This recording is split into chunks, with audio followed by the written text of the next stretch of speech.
for the thousands in attendance and the millions watching around the world. Ladies and gentlemen, let's get ready to rumble!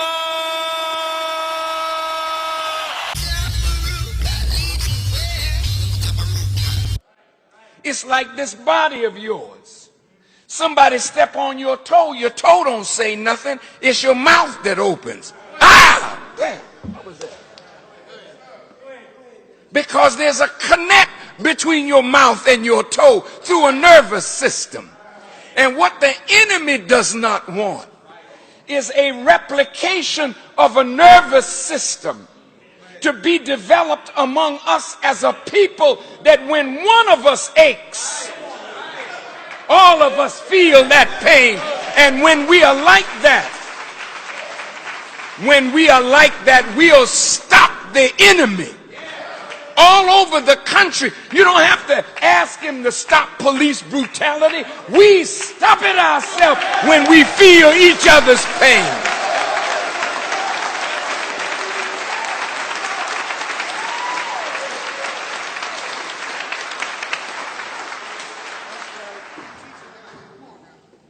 But if somebody can kill our Christian family, and we as Muslims don't feel their pain, then there's a disconnect here. If somebody can hang one of our brothers in Georgia, and we read about it in Newark and don't feel it, then we're not tied anymore. See, and what happened in the 60s, when when your father was like a mentor in the struggle in the 60s. The one thing we had in common, we couldn't watch television and see them sicking dogs and fire hoses on black people in Alabama and Mississippi and not feel it in Newark. So when Martin King was shot down in 100 cities, they were set on fire. Why? Why did 100 cities go up in flames over Martin Luther King that most of the young people did not follow? Because we didn't believe in no nonviolence. If the cracker hit you on your jaw, you break his neck. That's the way we think.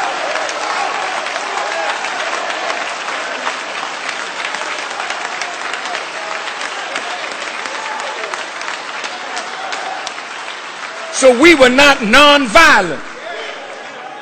Mutabaruka came from a father that understood. Yeah, well, you kill my cat, you lose your dog.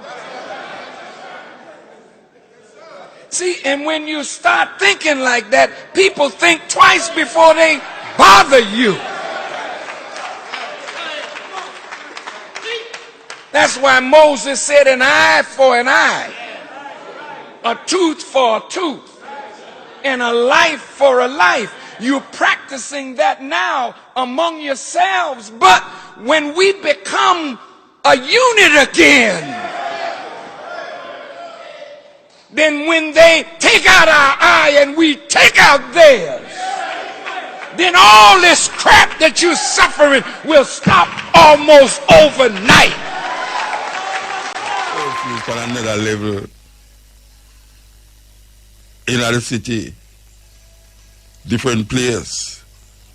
So the government play a kind of schizophrenic role where they have one curfew for people who now maintain the COVID thing, and the next curfew for the gunman. Them, may I tell you, it's a problem.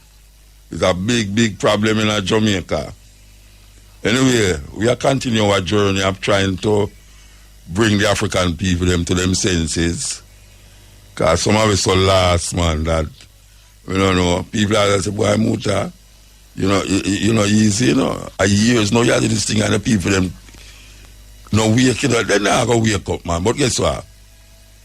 One cocoa full basket of that them tell we, And even though it might look a weird, true me know say things are work, me just go and do it. Because I have nothing else to do. I'm life this.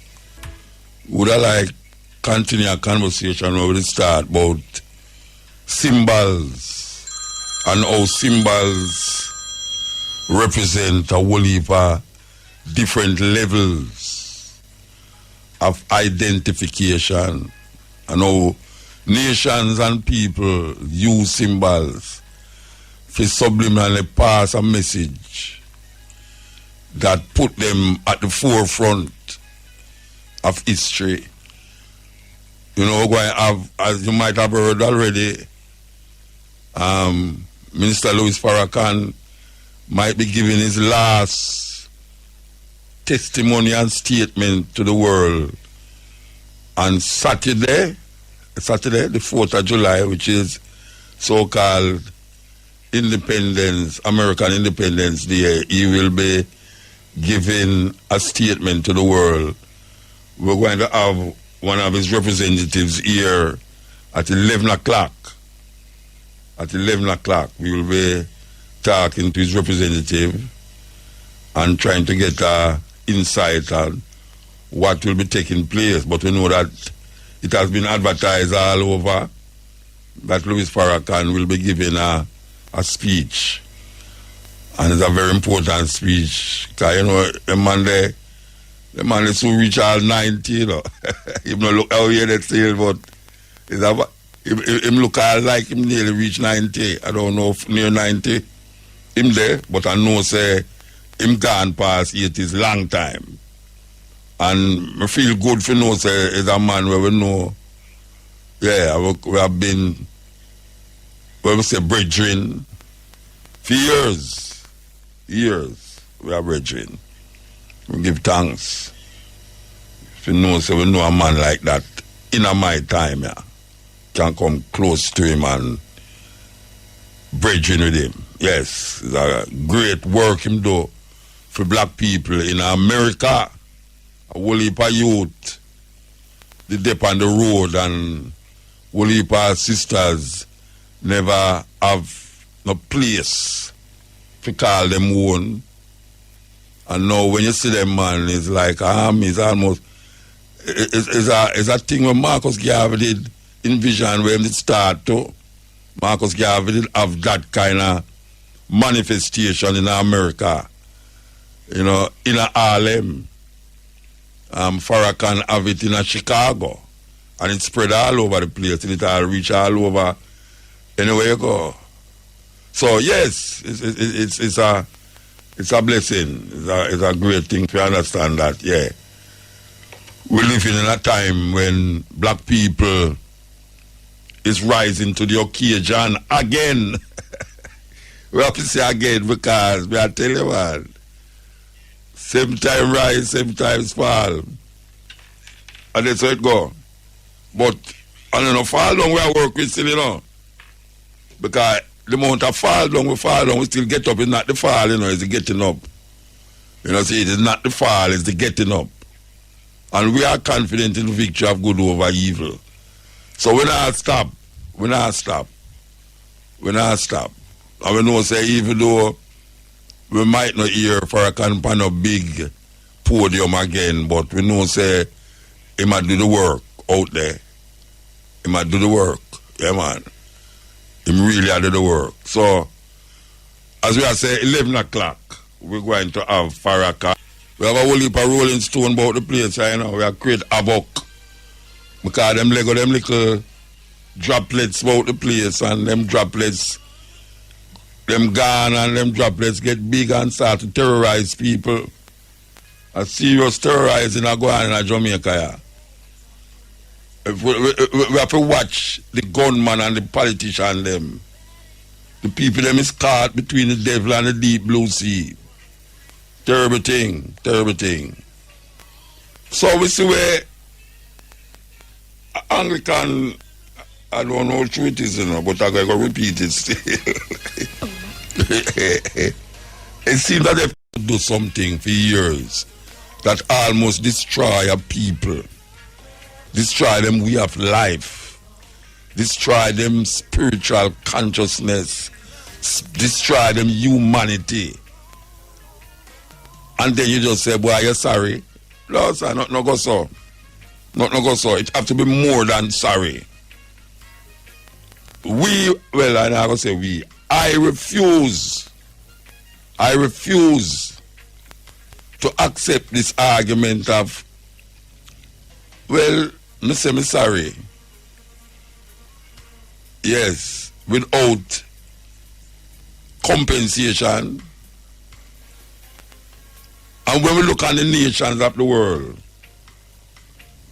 even to this day, and we always have to bring up the Jews. The Jews still hunt for Nazi all over the place. All the Nazi them hunt them and bring them to court. Still doing it. Them say, never again. Never again. And that is what we must be saying today as African people. Never again. Because if we don't wake up to what is taking place around us, even though them couldn't wipe we off of the earth, for how much years now them a try, both them and the Arabs. The Arabs, if you don't know, enslaved black people longer than white people. Africa don't have no friend. Africa don't have no friend. Because everybody come and step on, we allow it sometimes. We are saying that 400 years of history can't wipe it so easily. We can't wipe it so easily. And then just go on like nothing never happened. Because we love to pray. And we start to pray and pray and pray and hope that things will be better with our prayers. It not go so. If prayer did not work, it didn't work 2,000 years ago. And them trump up some story and give it. Stories them give it. They have nothing to do with our reality. Them take a peripheral historical situation in Africa and blow it up in a certain proportion and then twist it and turn it and do all sorts of things with it and then throw it back at way. And we suck it down like we don't know, so it's a peripheral argument. It's not the core of African history or the core of what is happening in Africa, was going on in Africa. It's peripheral arguments. All these stories about Israel in Egypt as slave and building pyramids, that is lie. Not go so. I know you have black people all over the world now. We are talking about them a center and a focus on themselves as Israelites. Here people are say we are all Israelites scattered all over the world. Yeah, of course Israelites scattered all over the world, but I know every African is Israelite. I know every African is Israelite. Because we know that people was in South Africa, Southern Africa, Zimbabwe, in Ghana, Timbuktu, long before any nation were claimed to be the children of God was moving to and fro. Long before there was Israelites, there was Ethiopians and Kemet people, Nubians and all these people. So when a group of people come and write a story and we take it as a main theme for African history and African culture and African heritage, we are duped. That is why we can't get what we want and what we deserve. Because we're so focused into a peripheral argument in time, where most of it was made up by the same people them who we confront now. Did you know that they had a little boy named Alexander the Greek? them call him Alexander the Great. Alexander the Greek. Alexander the Greek was a teenager when them claim say him conquer the world. And you know when go conquer them say the world? Persia. Run a Mesopotamia there so. And go right into Egypt. That time he must about 20-year-old. Well, all that go on, you know. Yeah, man, imagine a 20-year-old youth, a leader army. And it's written down in history as conquering the world. Like say, China never exists. Like say, people never there at the west coast of Africa. And people never there at the southern and Africa. It's like when them have in America the World Series and there's only Americans involved. Only Americans involved in the World Series. And them say the World Series. Presumptuousness of white people to feel say anytime them involved in something is the world. World War I and World War II. White people killing white people in Europe. That is what it is all about. So, we confront the argument of symbols and how symbols define our understanding and our perspective. And we know say, and we're going to say it again, symbols don't teach you about history. Symbols don't teach about history. Symbols reflect what a group of people want you to understand about their past. Who they put as an icon and who they put, what buildings they put and what monuments they put up. It represents their triumph. What they see it as triumph for them. They see it as triumph. So they put up symbols there to represent that triumph. They put icons there who they recognize as icons. We as African people, none of those symbols represent us. As a matter of fact, it is more death and destruction when we view those symbols. When we recognize those symbols as ours too, not knowing that it is a part of the white supremacist control of the mind. You know, it's a mind control. It's a simple thing. So when we look now and we say, stories like Batman, Robin, when we look upon stories like Superman, Flash, all of these Transformers and all this, is a representation of white supremacy. It has nothing to do with we as African people. And most of it is not just fantasy or fiction. It is showing you the superiority of a group of people over other peoples. And if you don't recognize that, something wrong. Because what them do is put imaginary figures in real places. Why you understand what we are talking about? Them put imaginary figures in real places.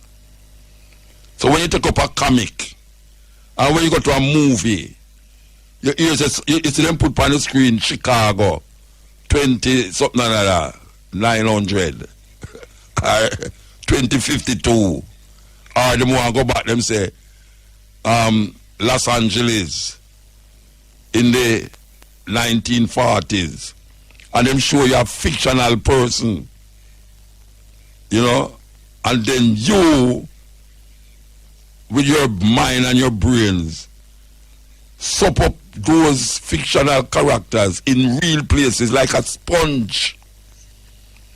Like a sponge. And you know in yourself.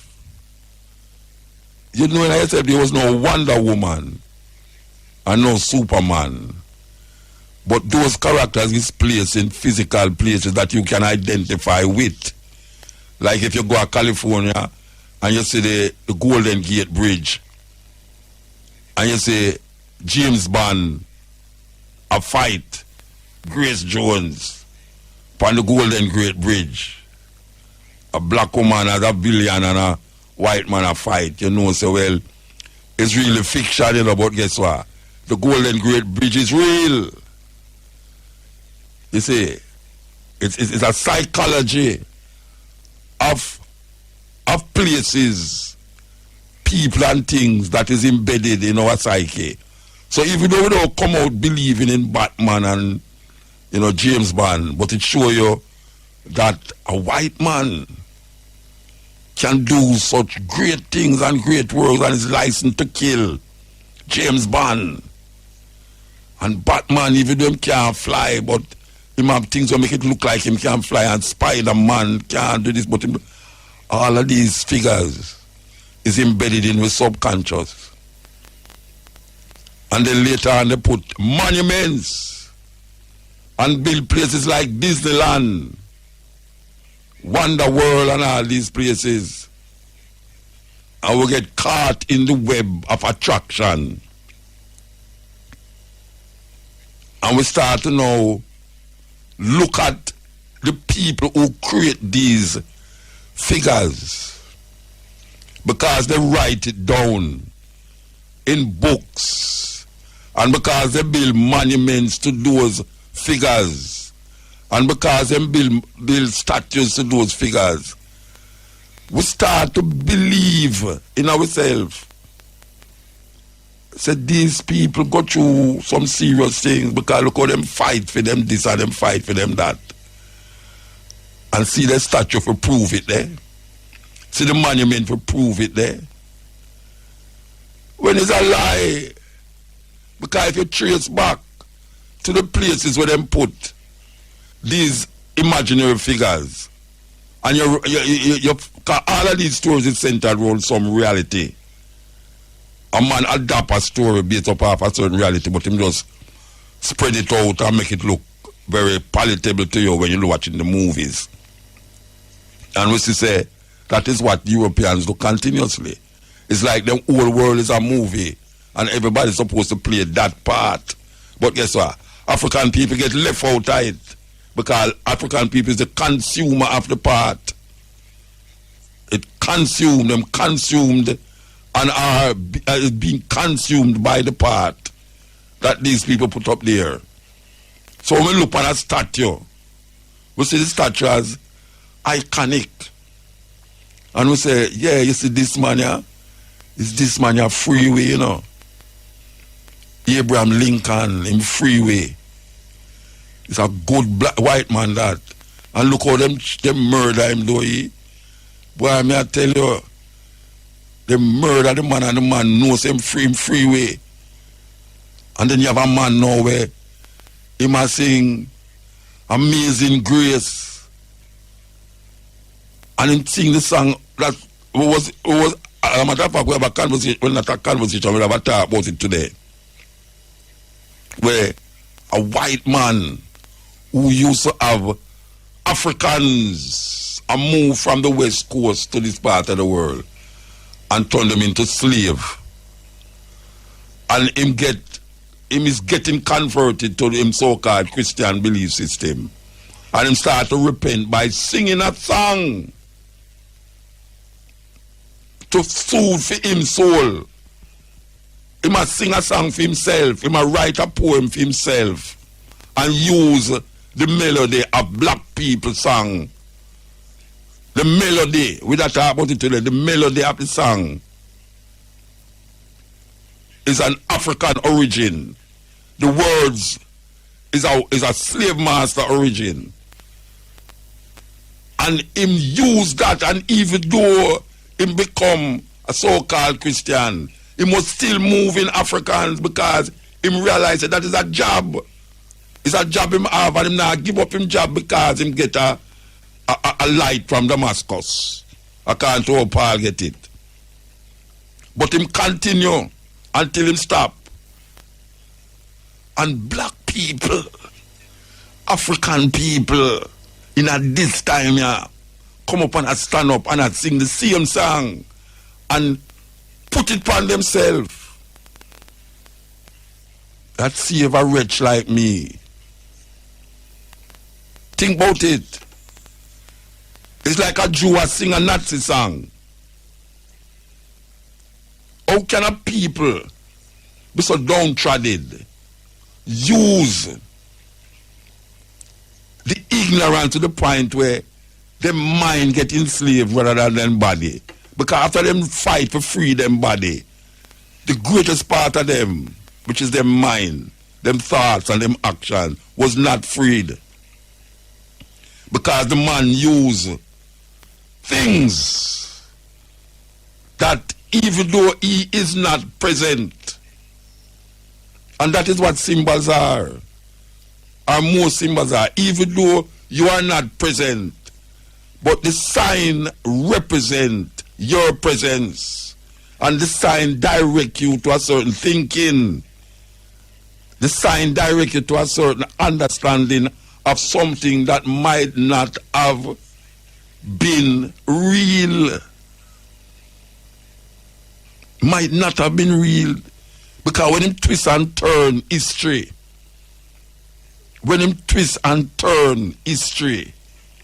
history become is.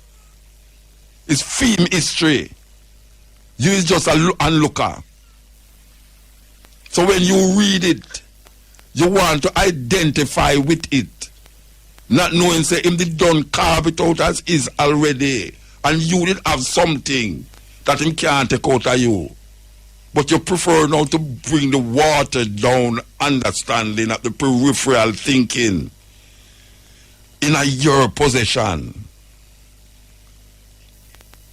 You have this watered down thinking, this logics that you feel says a logical explanation to history and to belief systems and all things. And if you don't work in the confines of that logics, you consider yourself stupid, fool, idiot, don't know where you say, you can't reason, you don't have no intelligence and all these things. When you did give the world a whole heap of the things them, and the man come twist it and turn it and twist it and turn it, and you start to fight for where him twist, before you decipher, before you go through the jungle and wave out and chop with the bush and see the beauty of the garden. We prefer to have a peripheral. I mean, I say peripheral because it's just upon the edge of reality. It's not the main course. It's not the main thing. It's not the main thing. And all the way, it's fighting over amazing grace that save a wretch like we. Amazing grace. That is one of the main hymns in churches amongst black people. Until him have we sing whiter than snow, Lord, watch me and make me whiter than snow. Though our sins might be like scarlet, it shall be white as snow. We internalize these symbols because every time we say it, we picture it. That is the symbol we are talking about. Which one of us can truly say? Anytime we think upon the Bible figures, we think upon black people. Just say it's supposed to be taking place in Africa. Israel, the place them call Palestine, is in Africa right there. Don't make nobody tell you no different. It's not no Middle East. It is in Africa. We're going to come forward, you know. We're going to come forward. I don't know if we must come forward. I just continue. I think like I want to continue, you know, but yeah, I'm going to continue. I'm going to continue. I'm going to continue. How is it that we cannot understand and see that there's something out there that was created from our mind and our history, and it was taken from us? It's not the main thing, you know. I'm saying not the main course. It's not the main course.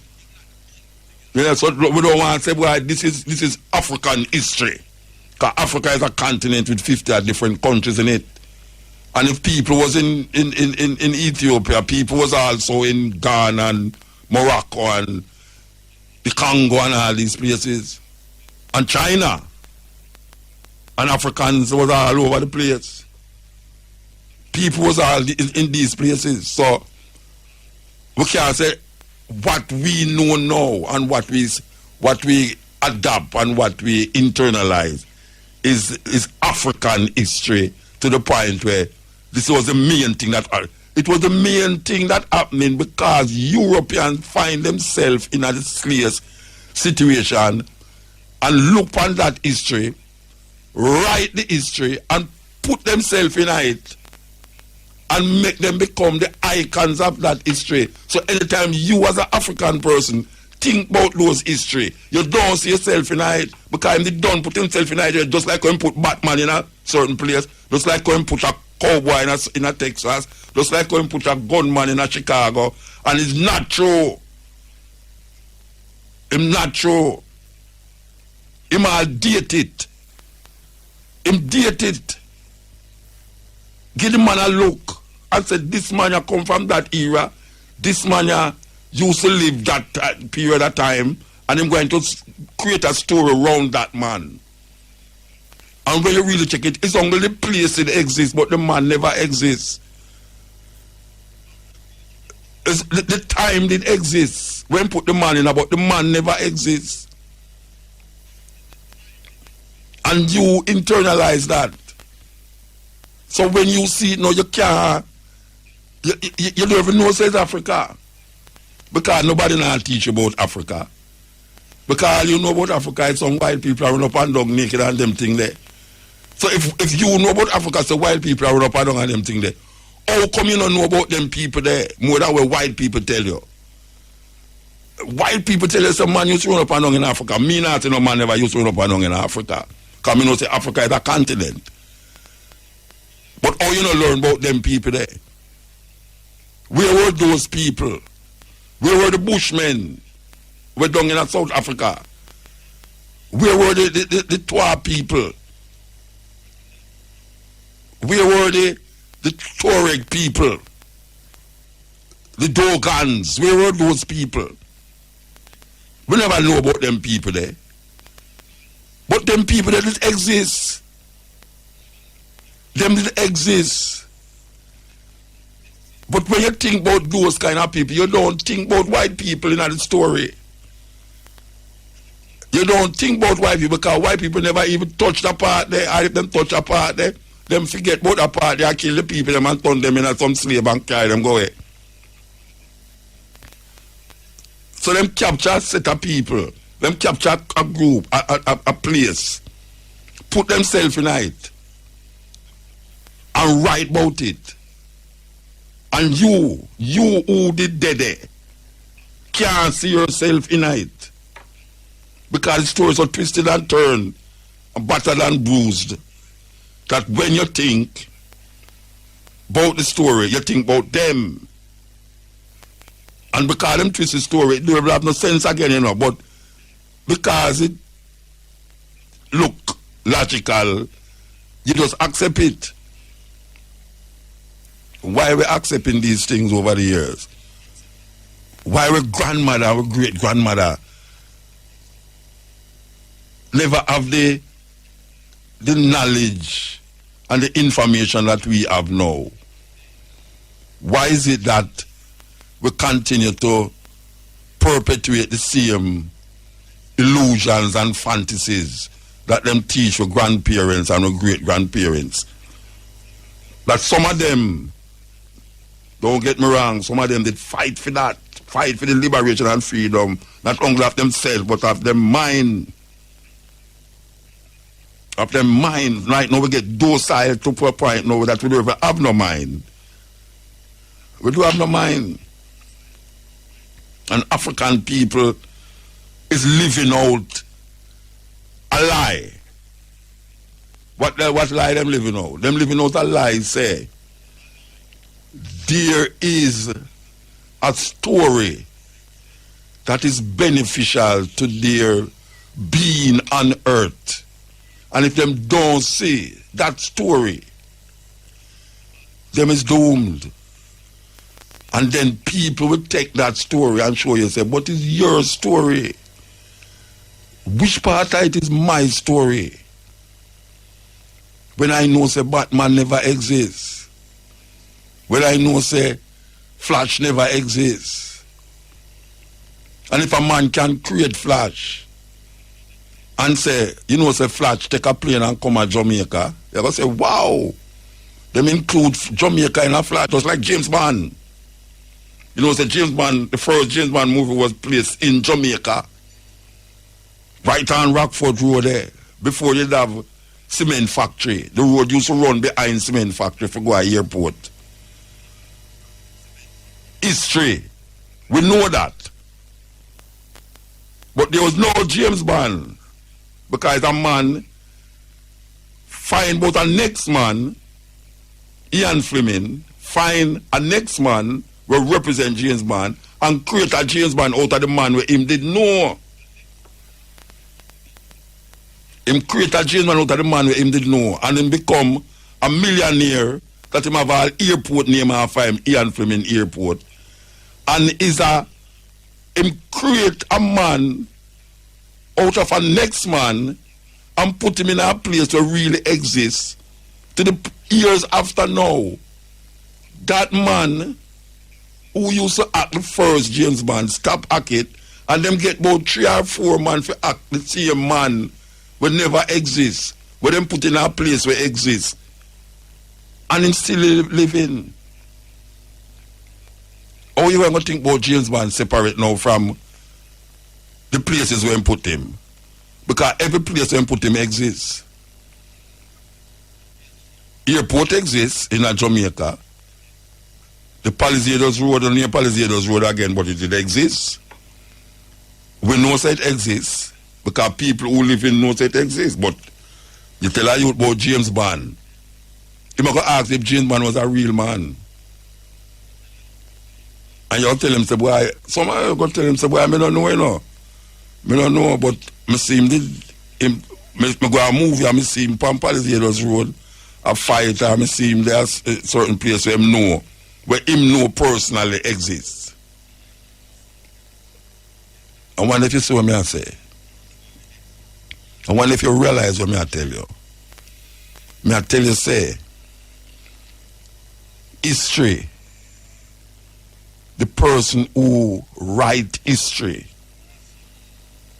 control your present and future actions. And if you don't wake up to this, that if you don't control your historical reference point, you will always be looking from the point of view of the person who write the history and give you it and say, this is how it go.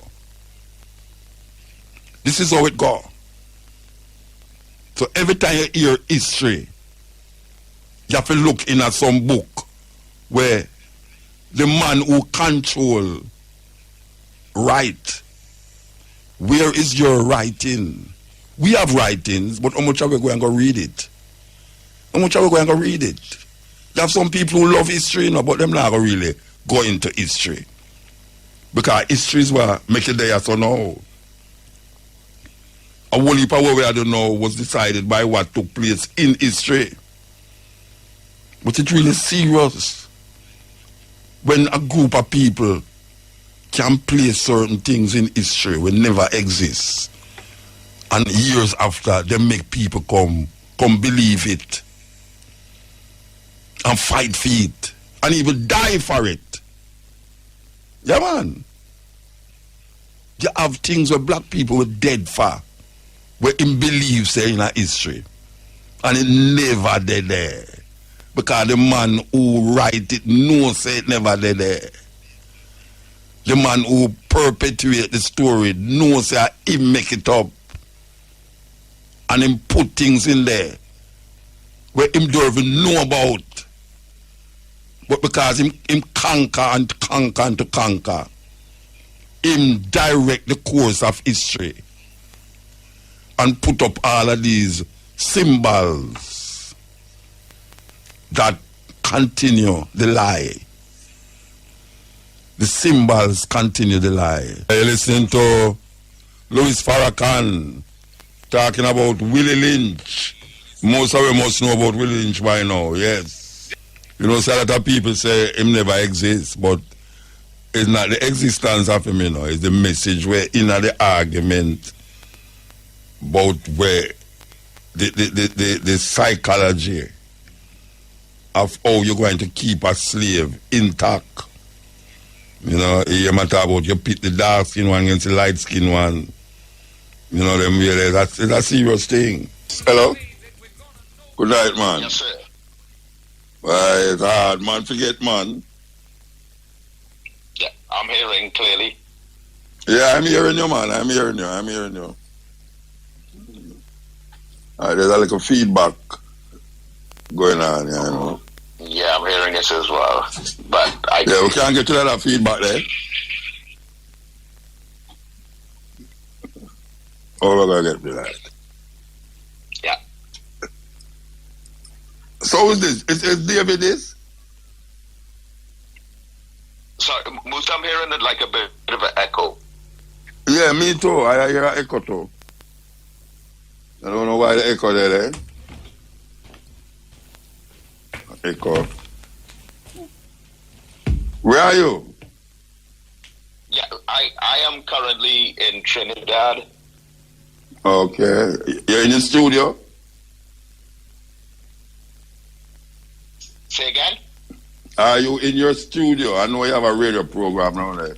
Oh, no, I'm not in studio. I'm actually at my residence. Okay, all right. We was just playing some Farrakhan a while ago, the benefit of unity and the Willie Lynch. I don't know if you know them. You're supposed to know them still. Yes, absolutely. Yeah, and we was just mentioning about Farrakhan, the 7th of July, which I think is a celebration for the founding of the I don't remember if it's the founding. But you can explain to the people then what is happening on Farrakhan. Right, yeah. Yeah, you can explain. The 4th of July. No, man, you can talk, talk, man.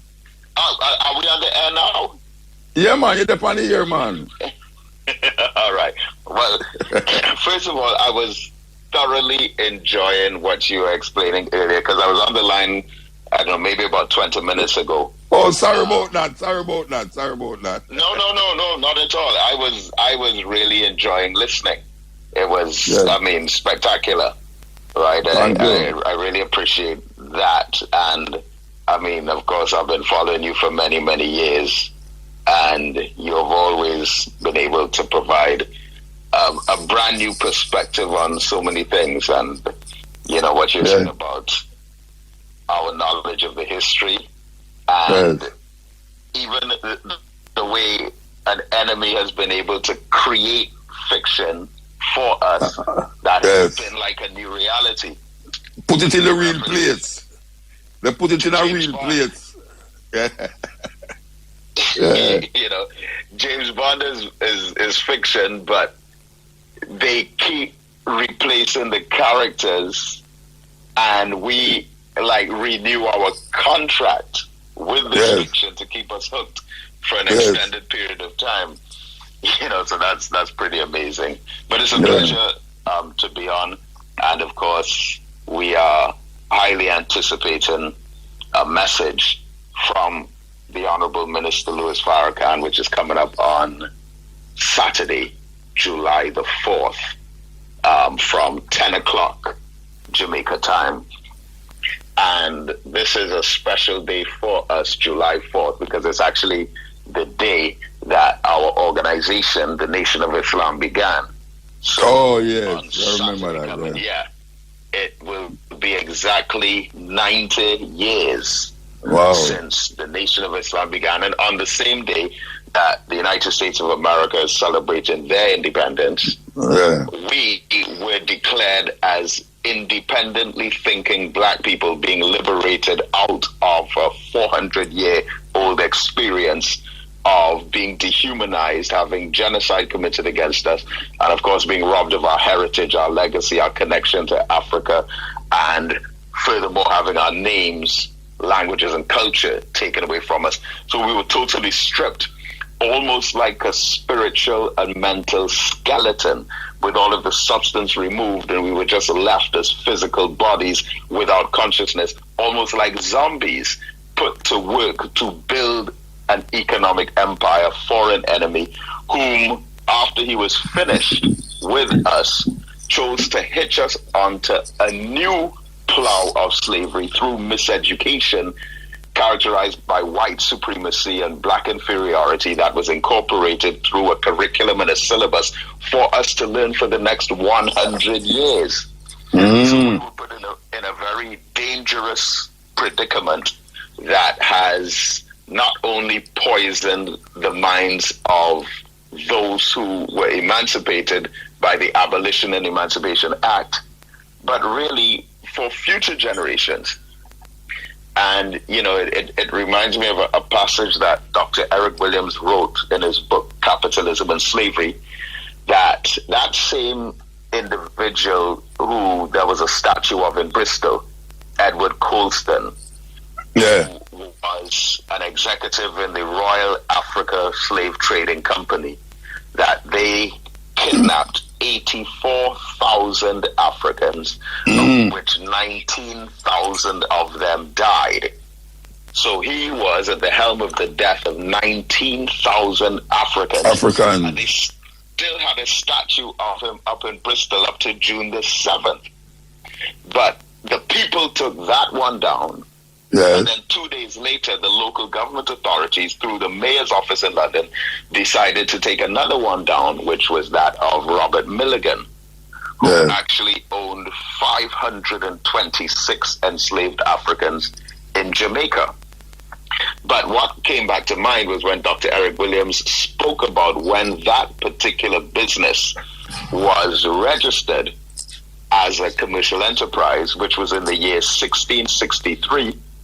But Dr. Eric Williams points out that they were incorporated as a business for a period of 1,000 years, which means that they were expecting to be in the business of buying and selling Africans up until at least the year 2663. So that's how confident they were. And even though they would have taken into consideration the fact that up to that time there were 62 slave rebellions in 21 Caribbean territories, it was the fact that they could control our minds that would have had a much longer lasting impact and effect on us than controlling our bodies. So, you know, so this Saturday coming, Minister Farrakhan is going to be, first of all, he's speaking live for the first time since February, and he has been absorbing so much of what has been happening around us, from the COVID-19 to the Black Lives Matter movement to all of the new normals regarding restrictions and quarantining and social isolation and distancing. I mean, it all has profound meaning to a mind that has been actively sharing wisdom for almost 70 years now. Yeah, I know him for 30. Yes, absolutely. You know, and I have a lovely photograph of you with the minister. I think it was taken 9 years ago in 2011 when the minister was there. But I met him first in Chicago. In Chicago, right. Yes. What year would that have been? In the 90s, or about 90. That was before you and I had to do this program. 1990? Yeah, I started this program in 92, so it must have been a couple of years before, yes. Right. Yeah. And Yeah. And he sent, what is the highlight for me was that he actually sent a message. I was having IRFM, the station was giving me an award, and he sent a video message there. It was really something else, man. Right, yes, yeah. I tried to get him on the radio the other day, but I was told that he was hibernating, you know. Yeah, I mean, the minister's been really scarce. I conjured up an interview that I did with him, because I did 4 interviews in all with the minister, the last one actually being in 2012. And I recently conjured that back up and made some clips out of it, because we're actually working with a CARICOM team. So myself down in Trinidad, the 4 pillars of CARICOM, representing Brother Farrakhan. So it's myself in Trinidad, it's Brother Clive Muhammad here in Jamaica, it's Brother Dennis Muhammad in Guyana, and Brother Abdul Rahman in Barbados. And the 4 of us representing the 4 nations that began CARICOM in 1973. Yeah. Also on July the 4th, incidentally, we have been working together to extract all of this representation, because the minister's mind is really like a university with different faculties and departments and courses and training sessions. And it's just to go into the history and extract different subjects and topics that we can apply to modern times. So one of the main things about this speech coming up, July 4th on Saturday, is it is being said, and I'm just sharing it as I have received it, but it is being said that this is likely to be the minister's final speech. Yeah, I've been hearing that too. I've been hearing that from abroad, actually. Yeah, and chills ran through us when we first heard it. But I mean, the minister has done his part. Well, I was just saying that, I was suggesting that him soon reach 90. Yeah. How old is he? He's 87 right now. See there, watch it. See there, that me I say. And that me I say. He's already on the way to 88, Me I tell you. A long time, man. Long time. Struggle continue, man. And up to just the other day in February there, he stood on his feet for 3-4 hours, teaching, lecturing, mind sharp. Yeah. It's really incredible. Which I believe that teaching gives the minister strength. Of course. And, we have learned that from him, that you're tired, you're exhausted, but once you're serving black people, yes, one way or another, it gives a certain kind of strength. Pump up the strength, man. I'm not sure if you're aware of what's happening in Trinidad right now.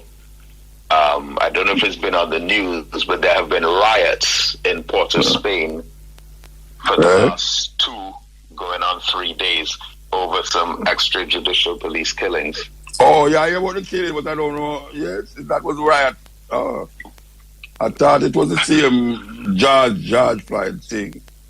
Right, no, it wasn't actually, because one thing that's being highlighted, and I'm sure there would be some parallels maybe with Jamaica and other Caribbean nations, but when the George Floyd issue took place, I mean, we, as African people in the Caribbean, we stand in solidarity with the entire struggle of Black America. So whether it is George Floyd or Edward Aubrey, who was killed just before that, Breonna Taylor, the sister who we lost, to Trayvon Martin, 17 years old, had a pack of Skittles in his pocket, to Tamir Rice, 12 years old, someone made a phone call, said he had a gun, police rolled up and executed him right away. Michael Brown said, hands up, his hands were up. to Walter Scott, who was shot 8 times by a white police officer while he was running away, Freddie Gray, who was put in the back of that vehicle in Baltimore and driven around until he was dead. I mean, every single case in Black America we stand in solidarity with. But when there are extrajudicial killings of black youth in Caribbean nations, it's like we don't see the parallel, because we link the existence of these youth to some of our own personal problems based on our discomfort with the crime situation. Yes, yes. So it's like so they shoot one of our young men down like a dog in Trinidad, in Jamaica, in Barbados, in Guyana, and it's like we feel nothing. We're completely desensitized from it. I don't know if it's because there's not the hype of it being on CNN or BBC and But if we're saying Black Lives Matter, and some are trying to disrespect that slogan by saying all lives matter, we understand that. But they're only saying all lives matter because we are saying Black Lives Matter. But it seems like we have to move towards now saying that all Black lives matter, because black life in Jamaica is not worth any less than black life in America. But you know, there's a saying that they say that saying all lives matter, when you're saying Black Lives Matter, it's like your wife asking you if you love her, and you say, "But I love everybody." It's like, your wife know why you say you love everybody. She asks if you love she. And the same thing, it's a Black Lives Matter, everybody's what all life matter. What the hell is that? What that's supposed to mean? What that's supposed to mean? I don't care. You know, we know all life matter, but the black people is the problem. Of all of the analogies that I've heard, that is definitely one of the best. You know? It's true. Is the best. Because there's one about to say all lives matter is like there's a house burning down on the street. Yes. And the fire department sends a fire truck and they hose down with water all of the other houses on the street and leave the one that's burning. And then the owner says, "But I can't live in a house that's on fire. I can't live in a house that's burned down." And then the head of the fire department tells the owner of the house, "No one can live in a house that's burning down." He wasn't lying, but his statements were completely inappropriate. And of course. What about the 10 students who were taken to dinner and they're all hungry, and the waiter comes and serves 9 of them and leaves 1 starving? And so the teacher says, "But Johnny needs to eat." And then the waiter says, "But they all need to eat." I hear that one.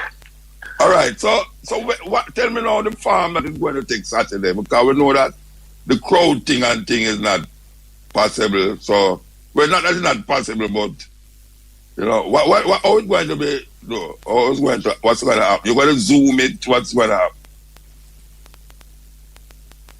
Sorry, I didn't get the last part of the question. No, I'm saying that what is the farm? For the message by Minister Farrakhan on Saturday morning, 10 o'clock, is the website www.noi.org.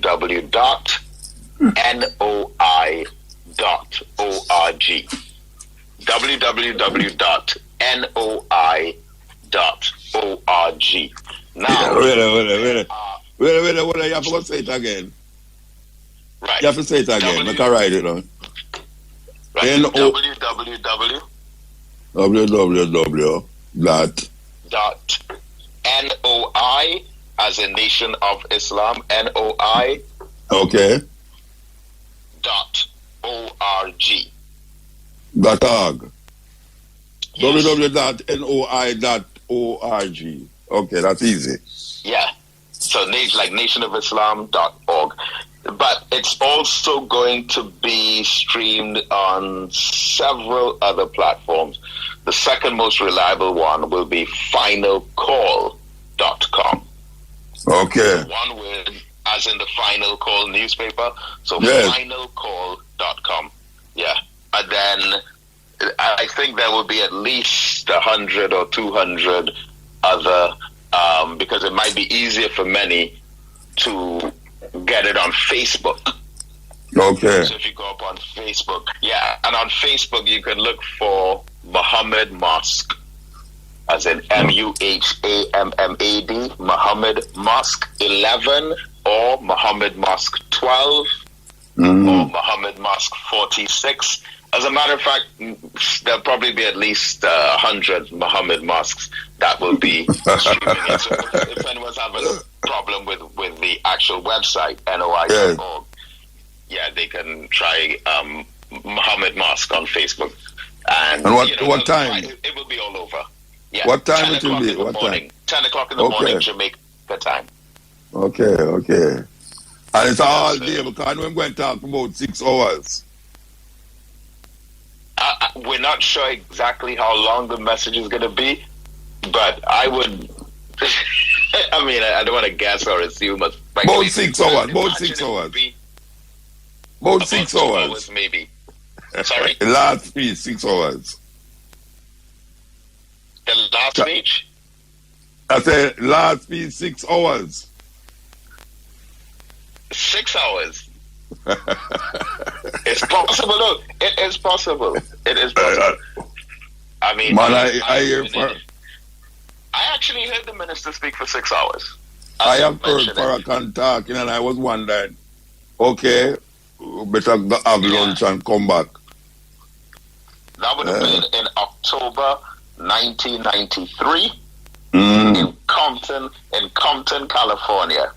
That was the first time. Well, it was the first trip that I made, and the minister, he spoke for 6 hours. It was an 8-hour meeting.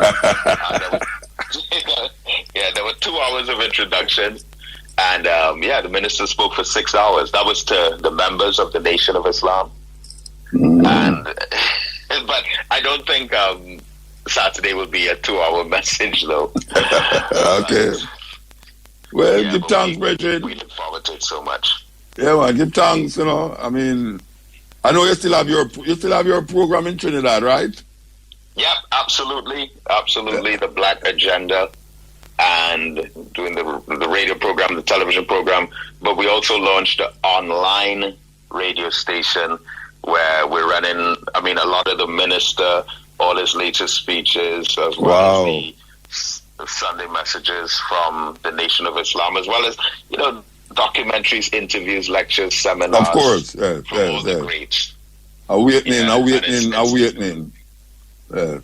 Well, give thanks, brethren. I hope that, you said last speech, but I hope that I will get to sit in with Farrakhan, again. Yes. Because the whole way I go that way, but they're on the other side now, because I'm telling you about 65 and all this foolishness, but we know 65 is just a number. That's right. Yes. That's right. Give thanks, brethren. Give thanks. Well, Brother Mutabaruka, I want to urge you to keep up the great work. And I want to say last year, for the Marcus Garvey celebrations, my birthday is Marcus Garvey Day, and last year you were the only person that I knew personally that I saw on my birthday, because I was staying in Ocho Rios. I normally stay in Kingston. And I remember when I saw you last year on my birthday, and I was like, Mutabaruka, it was like being on a desert island. And I saw you, I really appreciated that. Man, give thanks. And I want you to stay strong, keep up the excellent work. We really admire you a lot here in Trinidad. I, for many, many, many, many years, had used your 2 songs as a theme song for my radio program, The Black Agenda, and that is People's Court Part 1 and People's Court Part 2. Part 2. With the politician, and the preacher. Man, give thanks, brethren. Give thanks for that. Yeah. and not afraid anymore to pay the price for freedom. Don't let this white man tell you that violence is wrong. Every damn thing that he got it by being violent, killing people, raping and robbing and murdering. He's doing it as we speak, and then he has the nerve to come and tell us that violence and hatred won't get it. Don't buy that. He's worthy to be hated. Worthy because of the evil that he does. God hates. I don't know why man think you're better than God when God in the Bible said he loved Jacob, but he hated Esau. In the Bible, he said no man can serve two masters. He'll love one and hate the other. They have made us little sheep that they can walk over and run over, but when we decide it's over, and we should make that decision, it's over, we're not taking it anymore, and we cannot pass on to another generation the legacy of our cowardice when we know the problem and won't move to erase the problem. That's our fault. We gotta change. See, one of the things that our ancient people knew, yours and mine, when it got to the point where they would be extinguished, they had to fight. Even if they lost, they had to fight. So the great warrior spirit came up out of us. Same with the blacks, same in Haiti, same in Central and South America, the Maroons. All of those came to a position where they had to fight. In that church, where 9 of our brothers and sisters were shot down by a skunk, how in the hell are we justified in offering him love and he offers us death? Somebody asked me the other day. Excuse me for my passion. That's brother. okay. Asked me, can you forgive him? And I looked at him, I said, no, I cannot forgive him because he knew what he was doing. He was cold and calculated, and he was just fostering the same hate. Who asked you that question, brother? Did he look like us? Yeah. Yeah, he's one of them. Yeah, I know. How in the hell? I mean, it's an insult It to is me an insult. that you're going to ask me, can you forgive? How long have white people been doing this kind of evil to the darker people in the earth? Well, how long Since do we have they've to been continue? here. And when we make up our mind, we're not taking it no more. Because it's better to be dead than to live under tyranny all the days of your life. This is why America separated from England. The tyranny of King George was too much for them to bear. So what did they do? They decided death is better. So it was Patrick Henry that said, give me liberty or give me death. And until we come up with that kind of mind, I'd rather be dead than to live continuously under this kind of tyranny. And when you think like that, you'll do what is necessary to move the tyrant off of you. With the help of God, we will win. Yeah. Yeah. Good night, Muta. Good night. Yeah, man, I hear you. I 20 odd years I listen to you now, Muta. How much years? 20 odd. 20 odd years. Yeah. I listen to me longer than I know me. I listen to myself, man. Yeah, because the first time when you started the saw, before you get the cutting edge program. No, this stepping no, wheel this program. Oh yes, yeah. The stepping wheel about 7 years, but consider that 29 years. Yeah. Now, Muta. May I hear you, man? Yeah, man. What We have have a to problem put in stop. Jamaica, you know, boss? Hmm? the only one is a problem in Jamaica, you know. Mm. Because when he just win, you know, him say, he made a war, him, man, them say, the corruption thing, you know. Mm. And eventually, the amount of me here right now, quite unbelievable. And him saying nothing. No, man, him said something, man. No, man, him said something, man. And that's not true. Him said something, man. Yes, As a matter of fact, to them say, him things say he has been quick in really saying things about what is happening. Him say that to them. But him actually say things still when it come on to the corruption. But I don't see nothing happen when him say what him say. More than it's just business as usual. And that is why I find myself a problem with, you know. The Minister of Justice again. Mm. The time when they hold the Minister of Education, him come out and say, the man them go like Nicodemus, to take out the man out of him place.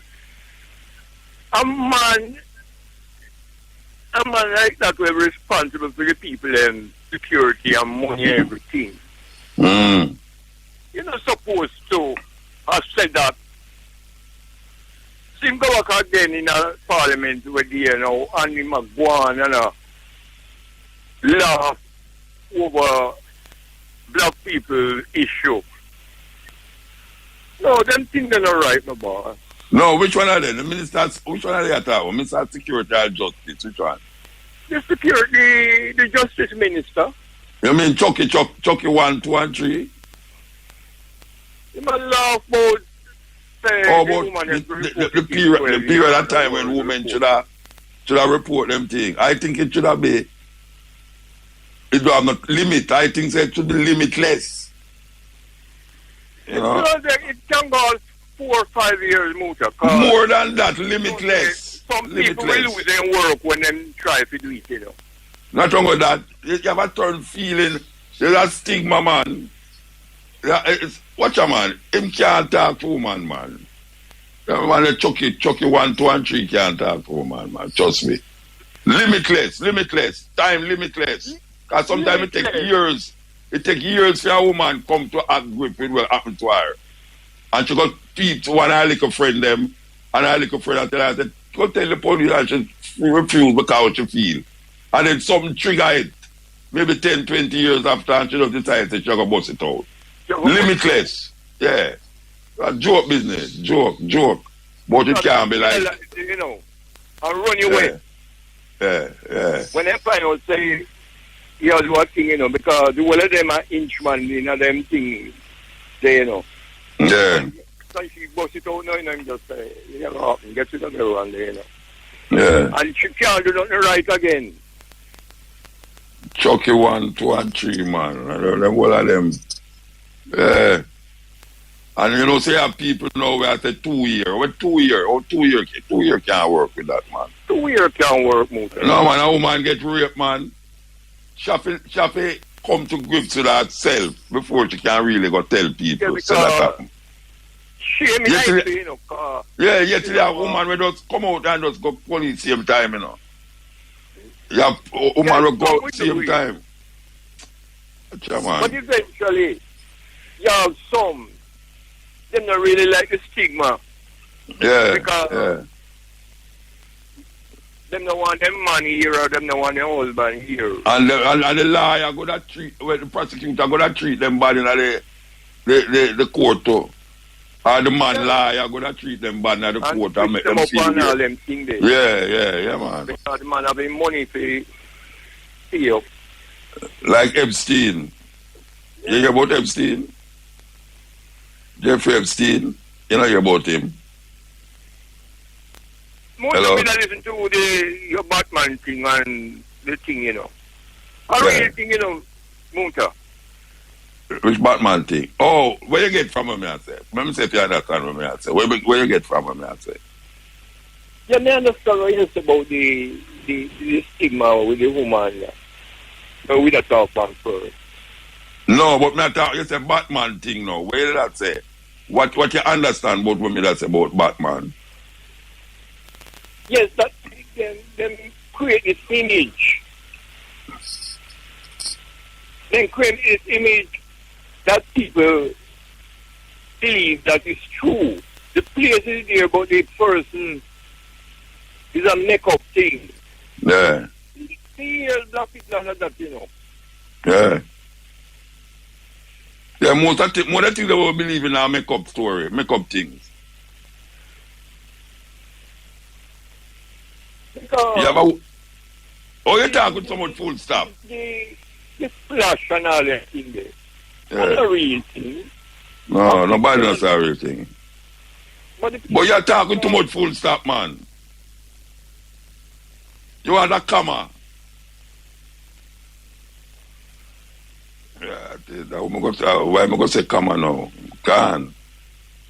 Yeah. Him still there? Yeah, man.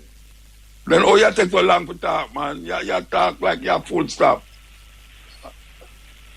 No. Remember we don't talk about the image of what the man them make up. Yeah. So the thing is something more, so me that let you. Oh, you wait for me to talk. Yeah. Okay. No, I give you a chance to talk, man. But Muta, I hear me listen to you, big man. Yeah. About some capital from the emperor time, the crown of the emperor, you know. But you know that not work again. No, they don't give me the cassette there, man. Yeah, but can't be added, you know, but when you come to town. When me come at town, which part you live? I not feel so me live, man. No, which part? Let me just come to up in Kingston and you live there. Which part of Kingston you live? No. You come College Smith Drive. Me used to see you when you No, wait, no, man. Just tell me which part of where you live. Where you live? You live in jungle. Long a jungle you live. Which part of jungle? You live, You don't want to tell me. College Smith Drive. Okay. Where your name? Where you want to tell me your name? Keith. Come go to come for the cassette them, you know. Then you come to you because you're a taxi man, you know. Yeah, taxi man. Now you can bring the cassette them to me then. So we put some minutes. Carry them go around and zip, man. You know zip on there more road? Yeah, man. Just put them in a crocus bag and carry them go around and zip. Because I know you have enough. Yeah, man. Yes. Me serious, you know?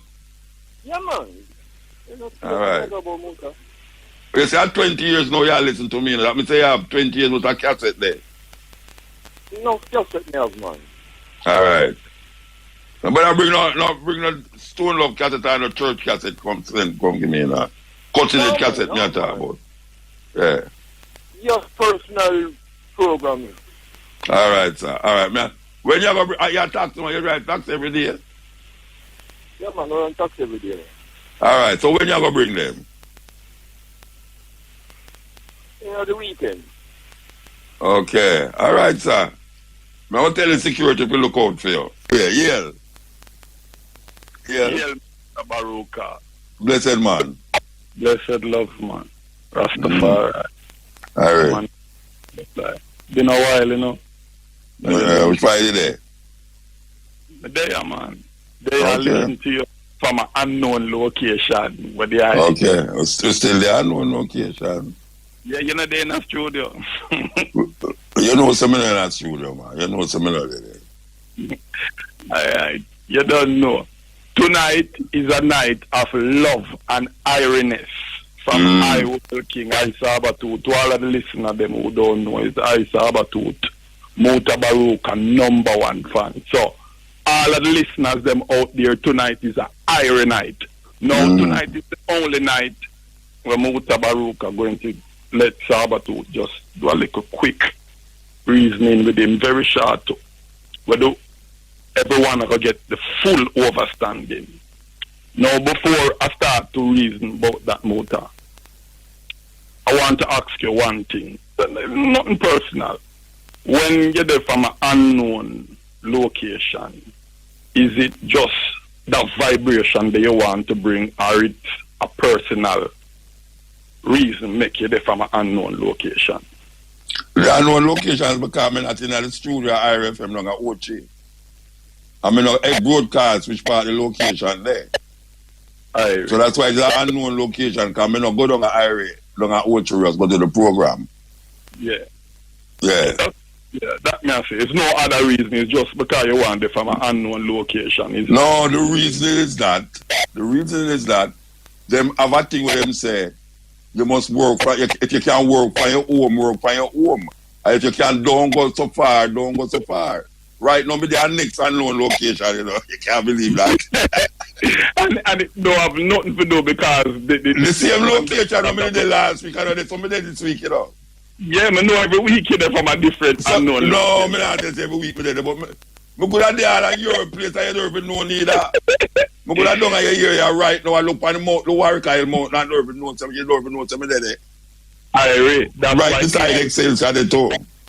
That's why your program named The Cutting Edge, because it's full of dynamics and it's full of... You could have passed me tomorrow morning and see me, you know, you could have passed me when you come out of the yard tomorrow morning and see me car park up somewhere in there, around there. Anything. But me not tell you, because I don't want your road to come around there. Yeah. It's a good idea. And maybe other disc jockey will have it in mind to do it sometime. No, you have other people that do it too, man. Yes. All right. Mutabaruka. Yes, sir. In the street. I know the I know, but me go widen now the vibration of the whole of the eye pertaining to your fans them where you have out there.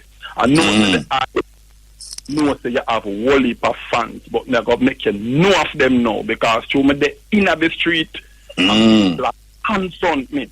Mutabaruka, you have people where them tell themselves that them is real Christian, like them baptized, like from taxi driver to security. Right now, enough of them are listening to the program. Yeah. Some of them maybe them not agree with what you say, and some of them maybe them is not your supporter. But for some reason, them listen to Cutting Edge and the Stepping Razor with Mutabaruka. Maybe them want idea, or maybe them want knowledge to build upon, feed them understanding or negative understanding. Because you know, enough bad them don't support Rasta, because them say Rasta we yell and we praise Haile Selassie I the first, and them call we all sort of name. But we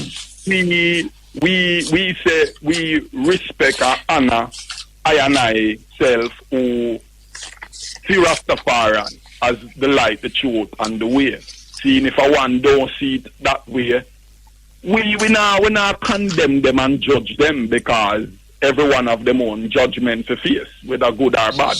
Alright, so fine no Muta. When me there in the street, enough people say, boy, Saba, Muta always give it to us up on the program. Boy, like it now give a chance. I say, no man, most of I get Saba that. They don't tell them, say, me one play tune them on radio. What Muta, so me tell you what I go on. So when they matter, me say, look here, you see on IRFM, if I know Muta play Sabatooth music, then the most is like GT or Gary G. See, and Talia Power. So I say Muta now.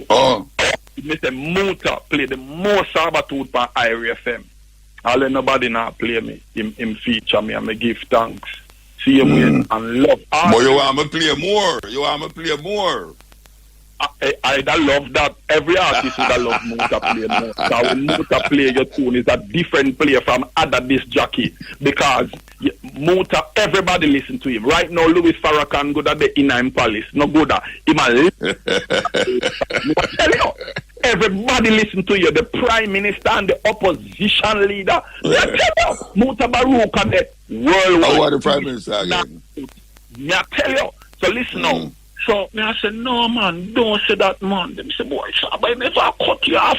And when this man done that, the man they call, he make them stay. I say, look here, because sometime maybe him have a short program, or sometime maybe him have the advertisement to take. So me I defend the eye in every way. So right now, the The next time I go up on the stepping razor or the cutting edge. Clear to the whole entire human race that Mutabaruka and Sabatooth, we don't have no ulterior motive against each other. We're not fighting against each other because we are all children for Rastafari, and we are on the straight line and the same positive vibration of truth and right, and defend this black unity and this black love and this black justice globally.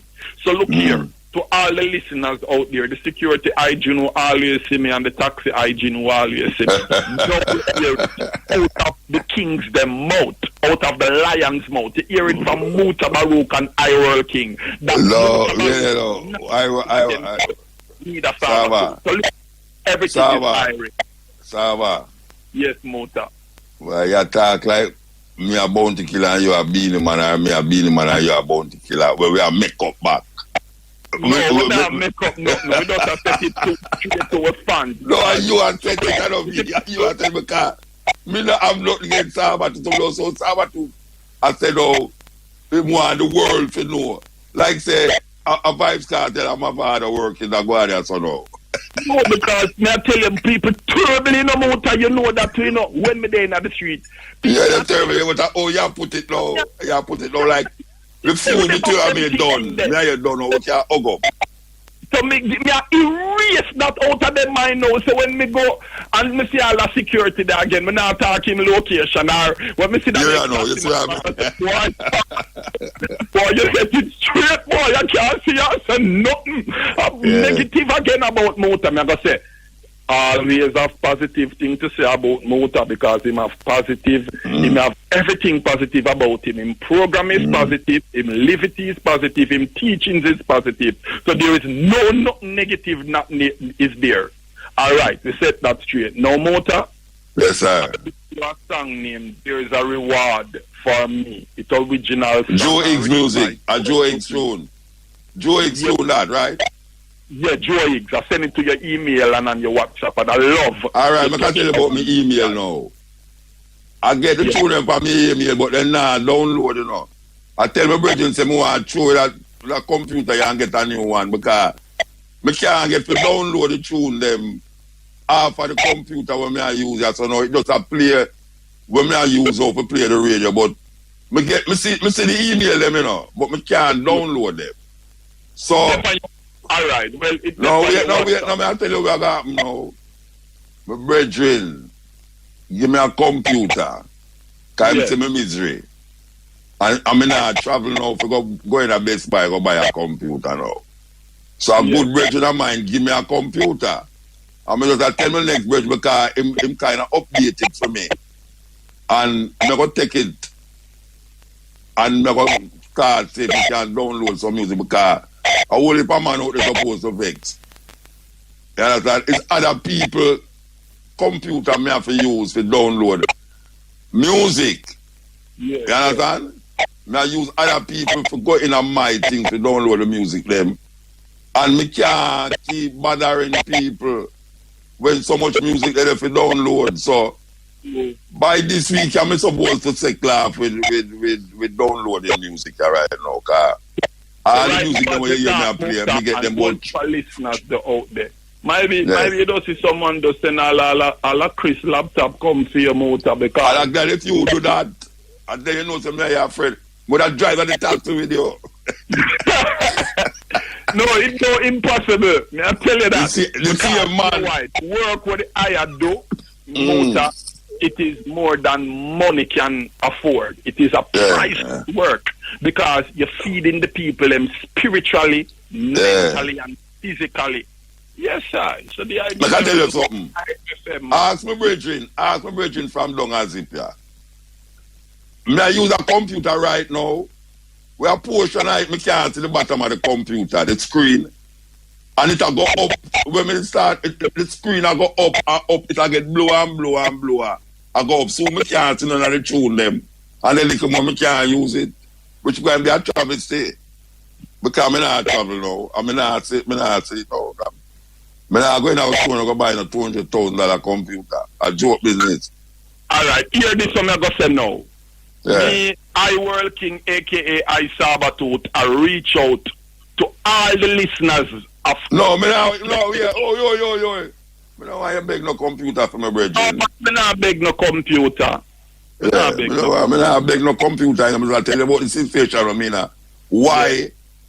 Me can't download the amount of music I want to download because I have to go at somebody's place, go download music and come back, download. Understand? Most of the tunes I have here, so now 3 weeks ago I play them. 3 weeks ago I have them. Some of them I can't play one time. You know? Anyway, that's my problem, let's say. I know your problem. All right. So we're going to seal up the reason now. So, Motor, I Sabatooth, a.k.a. I World. Wait, me play the other one. The other one.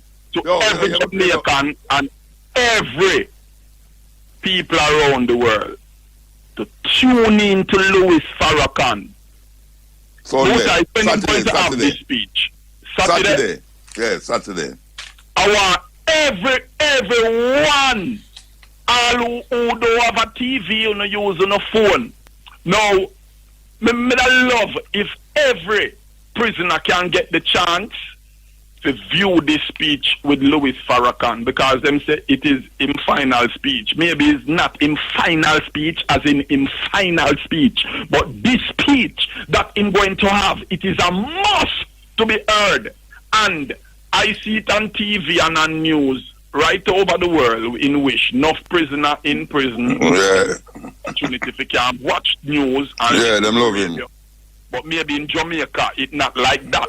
So we are specific in Jamaica because we want to rehabilitate many of the prisoners them who are negative thinking, that when them come forward in society, you know, them can change from them criminal activity. And a whole heap of prisoner I know who come from prison to kill, murder, rob or steal, and them change. Them do them 95 and some of them go church and some of them grow them locks and a yellow So we give thanks to that. So more everyone to tune in to Louis Farrakhan this Saturday. Motor, there's a reward for we, man. All right. Give thanks, yeah? Yes, Mutabaruka. Yes, that was Sabatooth. I talk about me and him now coming together again as one and dispel all rumors that we are in feud. I tell you think so Sabatooth easy, Rasta. Yeah, blessed man, man. Yeah, Paul, we have to talk quick before the credit done. But yesterday, Wednesday the 1st of July, Boris Johnson, the British Prime Minister, make a racist declaration. That is promising 3 million Chinese from Hong Kong that they can come to Britain and get British citizenship after a while. Yet Africans from the Caribbean who were deported because of this sportsman rush thing still not being compensated, and those who were deported illegally still in the Caribbean, Jamaica and other places. No, but why want to talk about the Chinese? What is the purpose of saying that? Because of what happening in Hong Kong, whereby the central government in China. Yes. The American and the Chinese. Yes. Oh, them Hong Kong has for them own too, Britain. Yes, because they are the ones with Trump and so stirring up and encouraging those in Hong Kong to revolt against the government in Beijing. Yes. So when you offer that 3 million of them, and you know 3 million. Wait there, Mandingo. He might offer 3 million people from Hong Kong asylum in England. Settle in Britain and get British citizenship. Right. I wanted the Jamaican them hear that because Jamaica don't turn themselves in China. Jamaica will turn themselves in China immediately. No, but the thing about it, Jamaica is not a republic, which it should be. Elizabeth II is the head of state, yet Jamaicans need visa to come to Britain. And them did a fight for England against the Germans. Precisely. And the Germans are walking. If him didn't know the racism when him gonna face some the English, when him did come to fight in the area to them, him would never did come fight against it for them. Yes. Virgin, is that Yes. terrible thing? You know? And the German, them can walk going to England just like that. Exactly. Not only that, Trinidad and Tobago is a republic. And them don't need no visa to come here, you know. Trinidad and Tobago people, you know. But Jamaica, this is not a republic. They need visas to come here. And we are part of the Commonwealth too. Yes, but and we need visa. Tobago is part of the Commonwealth, but they are a republic just Public, like Guyana. yeah. And they don't need visas to come to Britain. Them don't have no queen. Elizabeth as the Governor General, yes. To come to Britain. So that should just get you out of Governor General. Precisely. Because, but me and you know another Pan-Africanists know that the Governor General does not represent the people of Jamaica. He represents Elizabeth II and her Windsor, House of Windsor. House of Windsor, and man. it's long time some Jamaican Prime Minister starting with P.J. Patterson and others, Andrew Onis and Portia Simpson been talking about Jamaica gonna become a republic. And none of them not do it. None of them not do it. Precisely. Lip service. Lip, yeah. And our people have been deported after coming, going to school here, working here, and being asked to prove for so-called residents, but you can bring in 3 million Chinese from Hong Kong. 3 million. So did come rebuild anything. 3 million. So what the people in England ask about that? No, you mean they no uproar just like me, man. They no direct racism against Africans from the Caribbean, man. Who rebuild this country after 3 million. Dr. Hitler and thing them did mash it up, destroy. Yes. 3 million. 3 million are more than the population of Jamaica, you know. Are the population of Jamaica that, you know? Are the population of Jamaica that? And precisely.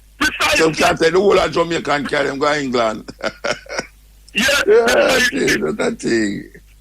So you see the racism, serious thing, and I see the ones them where, and Boris Johnson is one of the supporters of Cecil Rhodes and Winston Churchill. Of course, any African who accept any Rhodes scholar, that is like a Jew accepting a Nazi scholarship. But may I ask you a question? Hitler scholarship. Yeah, but may I ask you a question? Which part him make that speech there? Come, would I love to hear the speech, Rasta? Would I love to play it on the radio, yeah? Him make it officially yesterday, Parliament. So you can't say that clip I come give me? Alright. I'm gonna arrange it and send to you. See? No, how you hear it? How you hear it? From BBC? Wait, how you hear it? Yes, of course, a new thing, BBC so and other things, man, yes.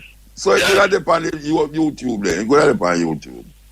Yeah, but at least you know, but I sent you. I remember the young girl the song, you know, man. Yeah, Miss Missy. You never hear me talk to the Virgin a while ago. The Virgin before, you never hear me talk to him. You never hear me talk to the Virgin before you. Yes, but me did send that couple weeks ago to you still. Yeah, but you want to know. A couple weeks ago. But I will, yeah, me see it, you know. Me see the tune. Me see the tune. Yeah. But me see the tune. I mean, first play young guy on the radio, you know. Him not tell you that. Yeah, man. He's no overs. And what I'm going to do is that I'm going to try and get the Boris Johnson thing and send you. Yes. It's supposed to be on YouTube too. But by King Dennis Brown passing that he made that statement. Yeah. What that thing? 3 million. 3 million. 3 million. The population of Jamaica. I say matter that you upset the Chinese, then, man.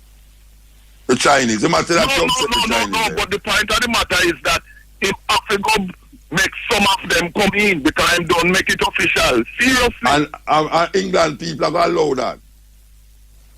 No, well, we want Africans from the Caribbean who have been deported and detained illegally, that they must get them compensation. Up to now, them promising pay the people them compensation, our people. And them don't get no compensation. Yeah. And some of them who were deported illegally to Jamaica and elsewhere still in Jamaica, even though they came here as little children, went to school, pay taxes and things, and being asked to provide so-called proof that them have a right to be in Britain. What are wicked people, them, Rasta? Racism, straight racism by Boris Johnson, them.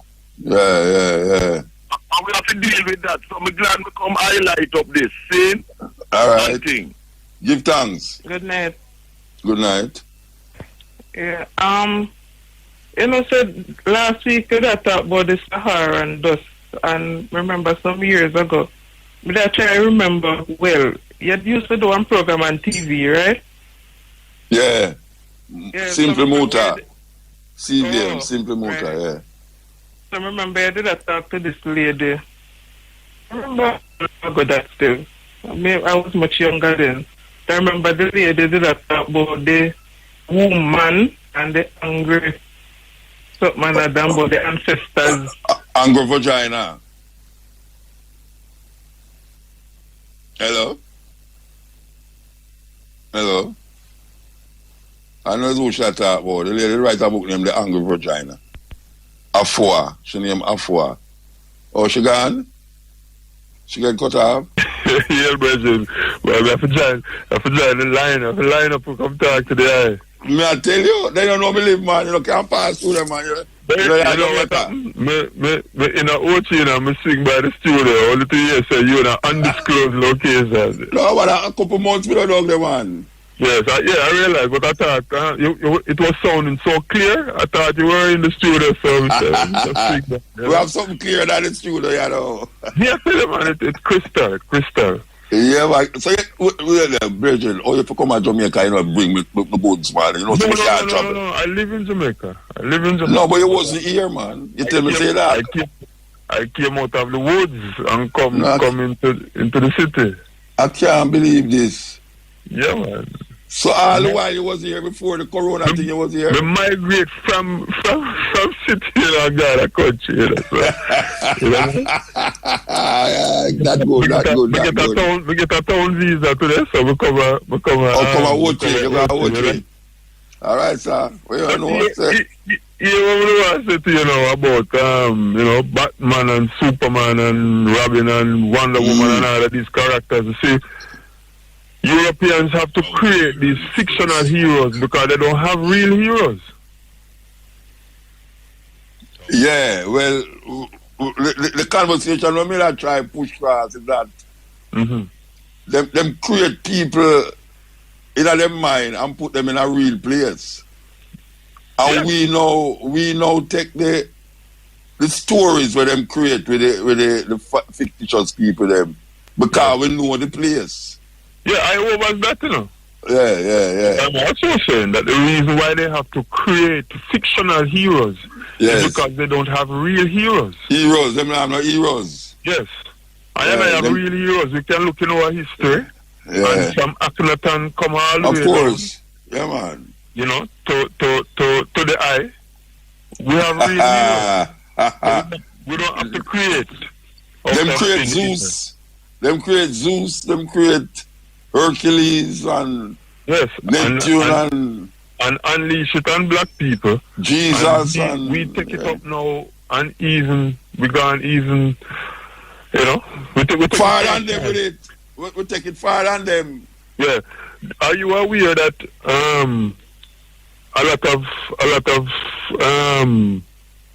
smashing of icons is going on all over the world? If we are aware of it, then we not talk about the icon, man. We not talk about them, man. Them match down two in Liverpool there. Them want match down Lincoln 1-2 where them have the black man and need yet before him. Right. And the one of His Majesty and one of Rasmussen. Father. Them match down the father. I said the father. Yes. Yeah, man. McConnell. Yes, me see that. Yeah, the Oromo people. It's a tribal war, that's a tribal war. Say that again? That is a tribal war I go on so. Exactly. Yes. So I'm not surprised, you know, and I'm not offended in the true sense of the word because Haile Selassie is who he is to I and I, but to our next man it might be something else. Yeah, well, right. So, all right. You see, all right. The reason for much long statues, according to what we are seeing now, is where it represents in our history and who people iconicize in our history thing. So the idea of the statues them breaking down is because of black oppression with white supremacy. Mm-hmm. In Ethiopia now, the marching on the statue is about tribes against tribe. Right, yeah. Yeah, it's tribe against tribe. The same people them are against other people them, you know. The same people. As you know, the Oromo and the Amhara. Amhara, yes, them are fighting. They are not friends. It's like Eritrea and Ethiopia, the same people them, but same people, can you imagine? Same people, them at each other's throat. India, Pakistan, same thing. Yeah, European division that, you know, India and Pakistan. Mm-hmm. Yeah, man. Me see it, man. Yeah. As a matter of fact, you know, I had it on my agenda for tomorrow. So you come preempt me. Oh, it's on your agenda. You come preempt me tomorrow. No, I can't. I will have a time about it still, but yeah, you preempt me with it. Yes. Yeah. So how do you do, man? How the man? Wait now, man. Talk to me about Portland, man. We are going up there. Well, you know what? We were going through a drought, which I haven't been there that long, but a piece of drought. Today? That the rain today and yesterday? Eh? You know, the rain will fall yesterday and today? No, well, what I tell you about now is between about the last part of February up to about 2 weeks ago. We were experiencing a piece of drought. Drought, yes. You say, the ground up me there, some crack in it, virgin, some crater. All right. Thanks, the rain take time and you know and no, but you never see the rain yesterday and today. Yesterday and today rain. Yeah, man, we got rain in the early morning. You know, but like we said, it has been falling, and the good thing is that it never all come at once. No. If we didn't get this big deluge at once, now it would have caused breakaway. Breakaway. Well, so when you pass me out again, I'm going to carry you to show you some place. I'm going to carry a piece of land. I'll show you a piece of land there. Where we have plants up there. And how the hillside sink. It not break away, it sink. With the water track, when the water travel, the earth just sink right there. So when you come past me out again, I'm going to carry you go up there. Yeah, man, that is how sinkholes form and soil. Everything there. But apart from that, man, everything is great, man. What do you mean, man? Sweet, man. You ever hear the saying, if I knew that grandchildren were so much fun, I would have had them first? No, I never hear that. I find it very funny. That's very funny. Well, if I didn't know. It's so nice. You're not going to leave the force. I would have started my life in the hills, man. Well, make I tell you something. I run left town and guys will live, you know. Yes, sir. And the circumstance why I come forward. Yeah. Two children and things, you know, and them, you know, education and all them things, you go. Yeah. Mix up, so we just decide so we are come forward, come make them live it out. But we're still in the hills. And you're a man now left your children in no, well, them not there with me as so now. It's not only for not children anymore. And miles. They're not children anymore. They were children to me. They were children. Great grandpa. Still a grandpa. I can tell you something about children. Yeah. You see, my daughter, one of my daughter, then you see when Mother's Day come, them ask me for money to buy Mother's Day gift. You see when Father's Day come, them ask me for money to buy Father's Day gift. So I was no what kind of time. So to me, they were still children. Because when Mother's Day come, I have to buy the gift for them mother. And when Father's Day come, I have to buy the gift for myself. Buy your own gift. So they were still children, even though they were big woman. But the joys of fatherhood. May I tell you, it's sweet, man. Yes, I'm a great grandfather now. Great? Oh, you mean great? Great, man. Great. Of course, it's great. It's great, yes. Yes, Yeah, man. And the ladies, them out the still feel say me at 30 a day old, 20 a day old. Yeah. I'm working on it. Where you work at? The 20-year-old or the 40-year-old? The 40. Oh, you don't reach 48. No, man, my first shoot at 40. What You know, get to me, I tell you, man. Go on again. You know. You're too slow, Bridget. Yeah, man. Hey. It's a since for that is everything slow down, you know. Time just slow down. Yeah. Time just everything is. I tell you, man. Like IRA FM now. Everything IRA. Like you smoke. I don't smoke none of there. Yeah, man. Sometimes you feel like you smoke. I don't smoke none of there. That's how we know That's right. Yeah, man. Give thanks for your fire, man. I beg so I don't get my regular thing then, but I don't know. We soon travel again. You know, say I was just telling a virgin this afternoon. I have not been to Kingston for what we don't know. Since about March, me not go to Kingston. But Virgin, you talk about Kingston and Florida, me talk about. Oh, but me not reach there neither. I thought you was away all them things that I get from you.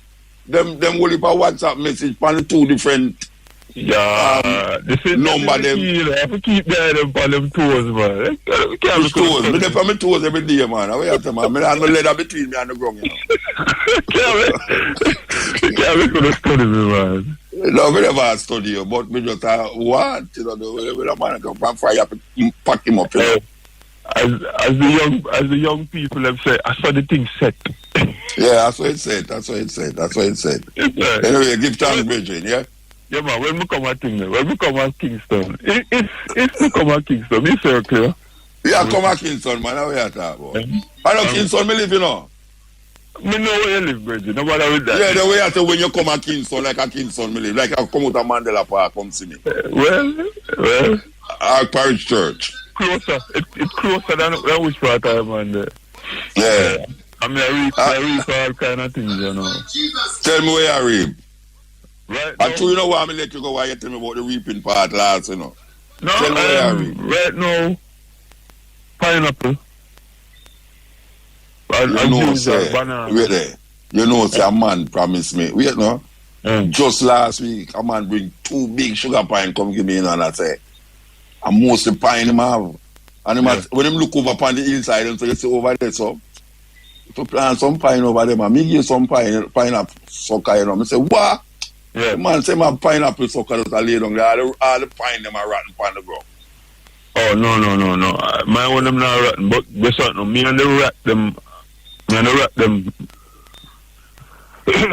What a terrible set of people them, Rasta. Let's get to them first. What a terrible piece of people them right there. Yeah. Me have some Ghost Michelle banana, you know, Rasta. Yeah. And the way the banana heavy, the tree drop down with it, you know. Yeah. And me I say, boy, the banana, them kind of greenish, you know. I see a little week before me go chop off the banana off of the thing. Right, till them go down there. Them a make shake. Yeah, man, welcome to my Them a make banana shake. Yeah. You say you talk about the banana drop. The amount of banana I'm planting, where not me specifically, but you know the rest of farmer them down in the valley there. Yeah. The amount of them that we lose because of the drought, it's unbelievable. Yeah, me know. Banana them just you know literally dry up. Cause you know them need the water, you know, to support them their lifestyle. Yeah, but me never don't tell you about the banana thing. What me I tell you about, you know. Okay, banana. So after the banana tree drop now, and me I hope me I say the banana so right here, but me gonna make it stay upon the stalk until a little time. When me go down there, quite a few of them eat. So me say, you know, so me not help it down and me I chop it. Yeah. Me chop the banana, you know, and put it on the veranda, you know, and say, all right, you know, me go cut them up bunch by bunch and put them in a somewhere for ripe. You see the man when I wake up now, it come like say them take it down and market, the rat them. It's one of them Rasta. So me take up the said banana. Virgin, me not done yet, you know. And And the same banana tree, they call it up. We take up the banana them now. I have a, what them call it, cooler. One of them cooler thing. I'm going to put it in the cooler, you know. I'm put it in the cooler, you know. You see when I get up, the cooler have a hole in there. You can't believe that, Bridget. I'm the cooler. That is disrespect. They won't disrespect. Because they won't disrespect. Disrespect is that one day we come off a tour and see a hole in the bottom of my door. Of the door. Sometimes in my bed, I'm here, like them a mixed lemonade. Yeah. I tell you something. Some months ago, I saw the strangest thing. I look a distance away from a coconut tree that I have seen. I'm look up to the coconut tree. It's one of them yellow skin coconut there. I'm look up to the coconut tree. And I see a coconut with one side I chop off. So I start cussing and say, oh, look like them boy, you know, them boy. Climb the tree.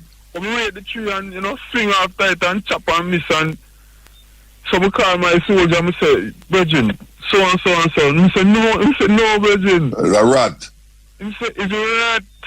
Go up there and them gnaw off the husk and right through and drink water and then go in and eat out the meat. Yeah, man. I tell you, the rat them get away, Rasta. The rat them, I don't ordinary rat nowadays about the place, Rasta. No, they're educated rats. Like, we have a lot of them. Yeah, man, Duke Street, long at Duke Street. No, I'm going to get pressed. Look at Duke Street. You know? Anyway, give thanks. All right, man. Yeah, man. Give thanks for the moment.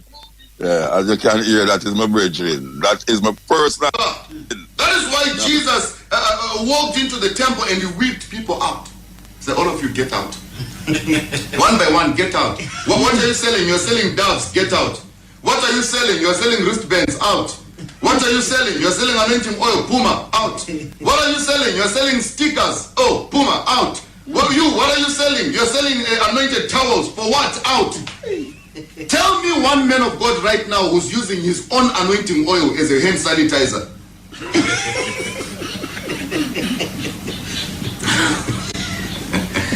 Tell me one pastor right now. Listen, you are sitting here and you are sitting here. Tell me now. We are in quarantine together. We are quarantined together. We are isolated together. Tell me now if there is any pastor you have heard or seen. All those pastors who sell anointing oil. Tell me if there is any pastor you have heard that is saying my anointing oil can work as a hand sanitizer.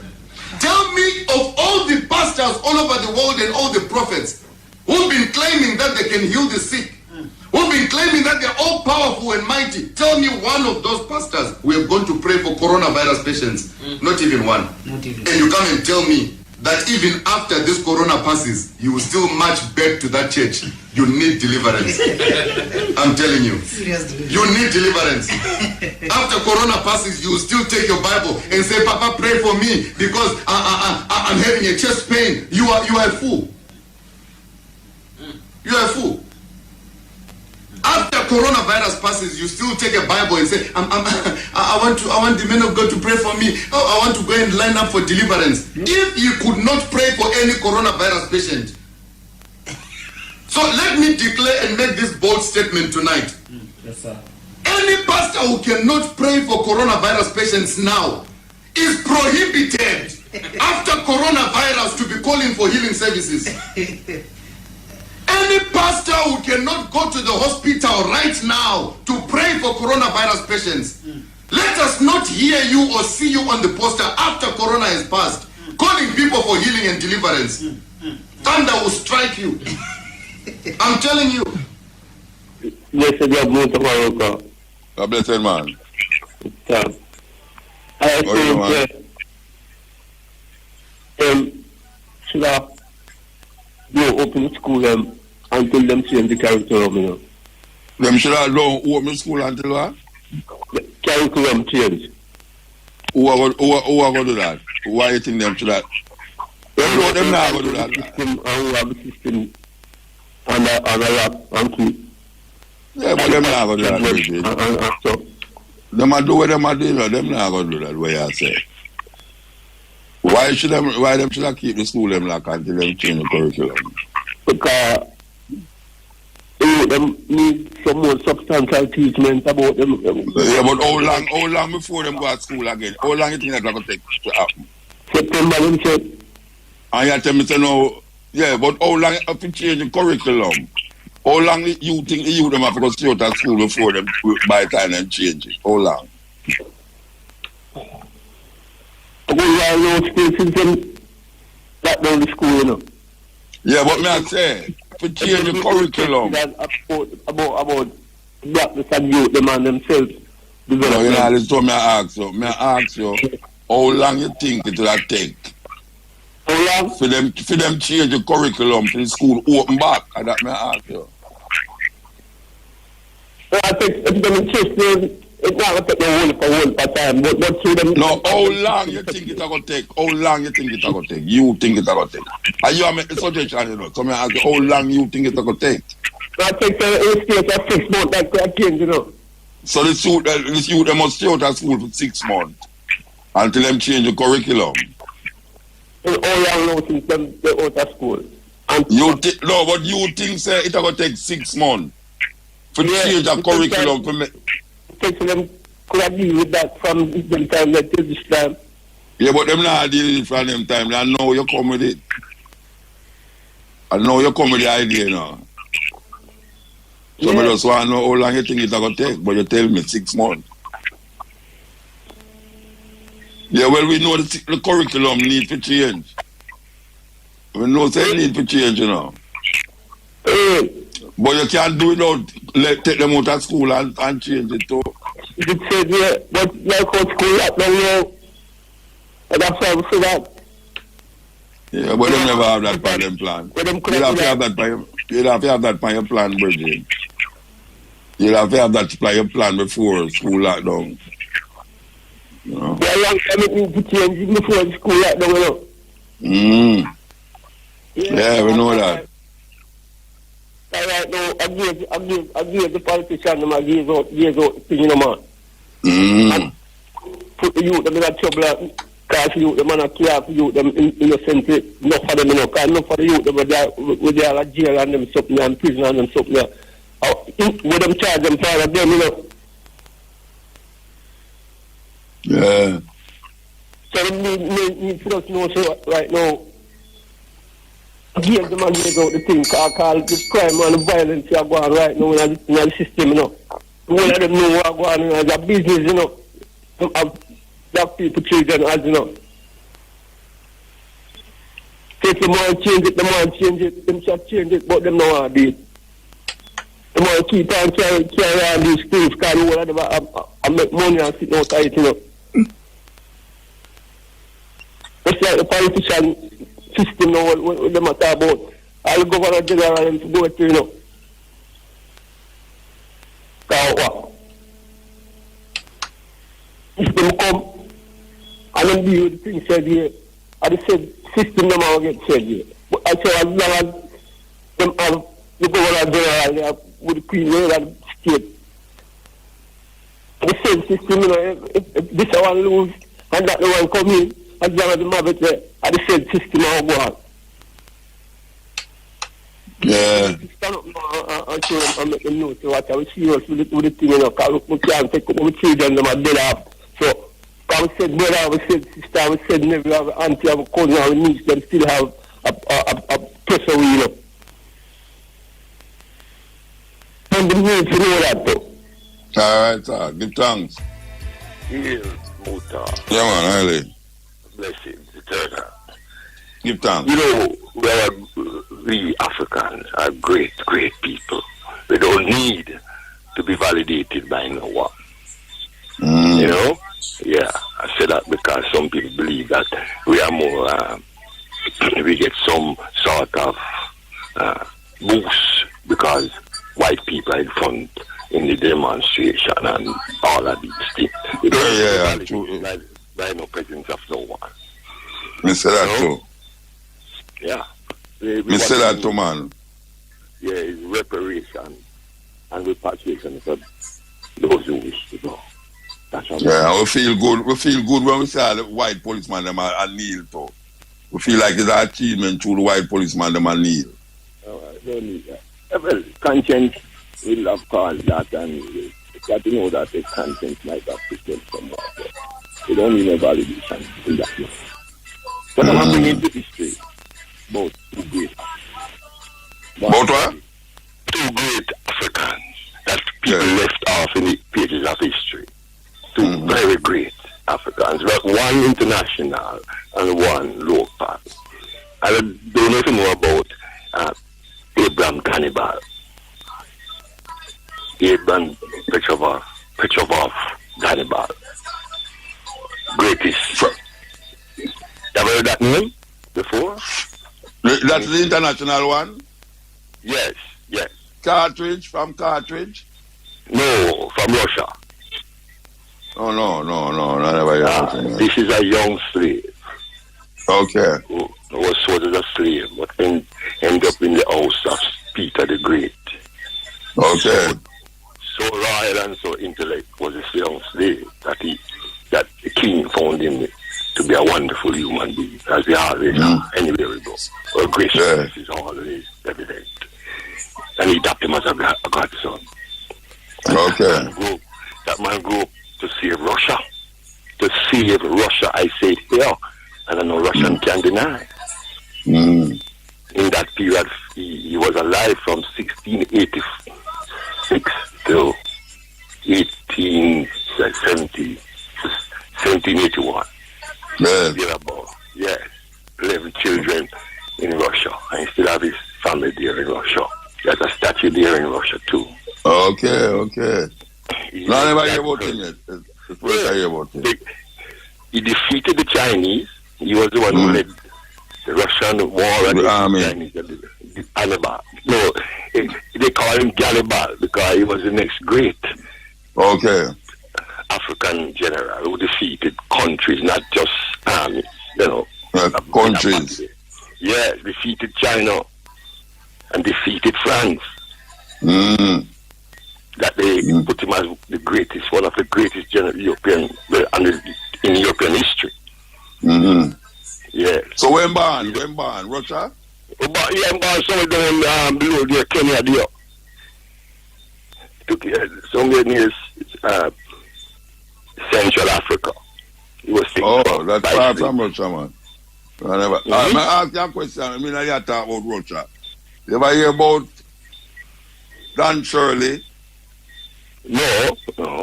He was a Jamaican who who played piano, and he was one of the great Jamaican jazz musicians who went into Russia and become very famous. Okay. Them named Shirley, Dan Shirley. Big artist. Yes. And that's we need to feed our minds, and the fact that we are here in the institution, and some people say they are the how you call it. Express trade, you put it that way. Yeah, but you tell me about a one now, a local one now. You tell me about a local. Yeah, man, I said Dan, the man named Dalal Vel. Who? About that man. Dalal Can't hear you. I think it was about 19 or 18 there. He's the man who paved the way for Union. No, you're gone, you're gone now. You're gone. Sorry. Yes, he was the individual who paved the way for trade unions in Jamaica. He's a Jamaica. Yes, Dalal Vel came back from World War II. Yes. 1917. And when they realized that there are a lot of injustice in the colonials, yes, they actually, the ex-war men, he was an ex-soldier from the army, they decided to take it by the hand, man, and walk downtown there, man, and militantly force the governor to concede the right to form trade unions. Yes. Which subsequently led to Garvey being able to form one. Yes. Thereafter. Okay. So, we have some history there that we should be proud of, and of course. Kind of we have our own icons. We don't need to validate them. We agree with you, man. We totally agree with you, man. Blessed man. Oh, wait, man. Well, now the too good because I'm going to make him date on them off my credit, so I'm soon gone. You know, hey, this is just a touch, that thing the man didn't go talk about, you see?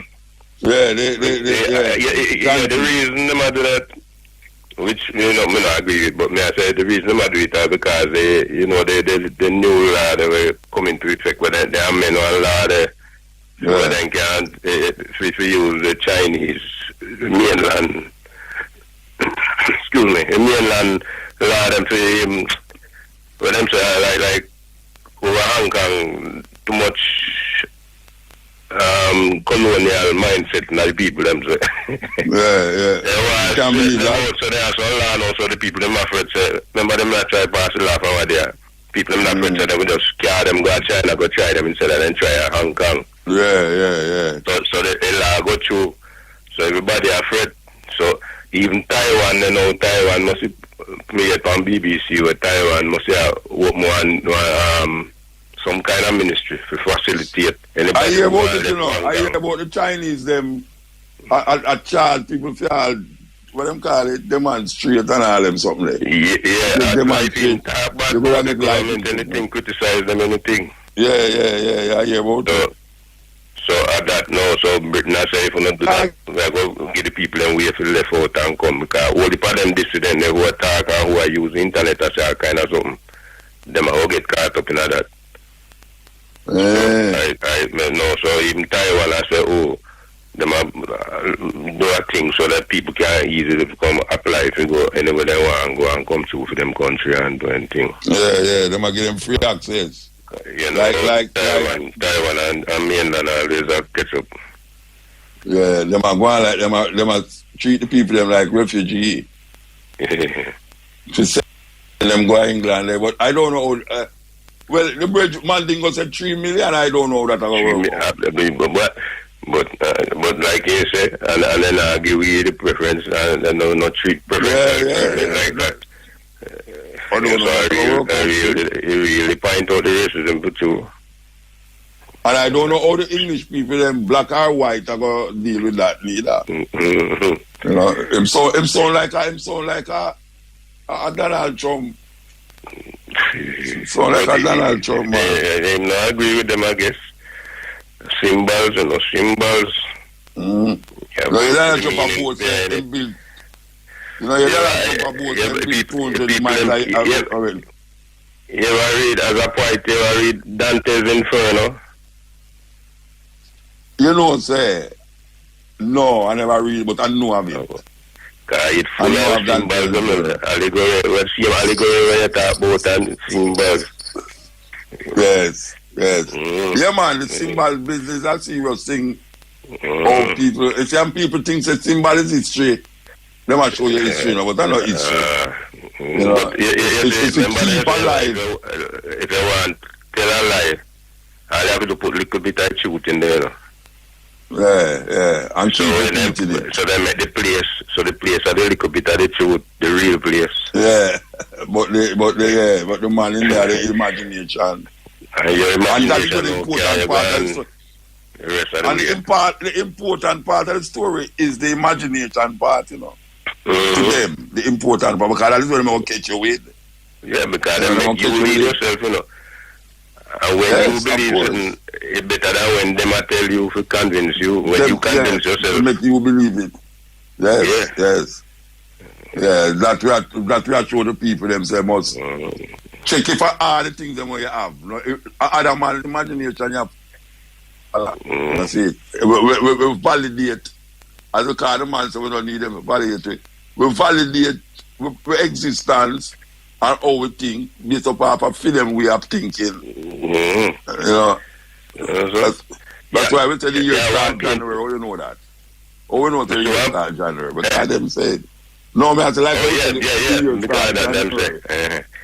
There are one painting, let me see one time, the allegory, like one place in Italy, when commissioner want to do one painting. So if you show good, what you think about was good government. Yes. The allegory have good government. Yes. And And it's an allegory. It's an allegory that means it's not real. Hello?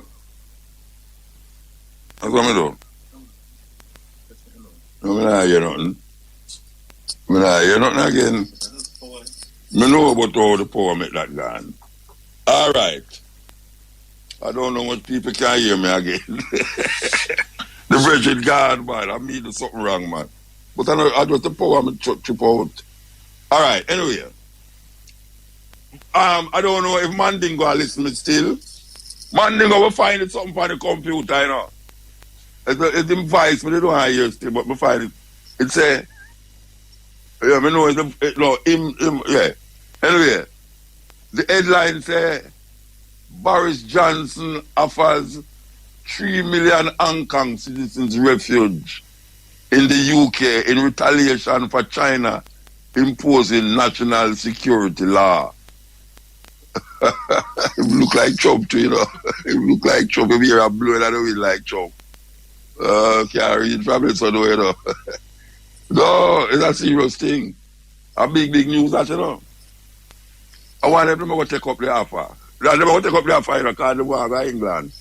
I mean, I know Chinese want to go to England, man, with them kind of stringent law where Chinese are bring upon it.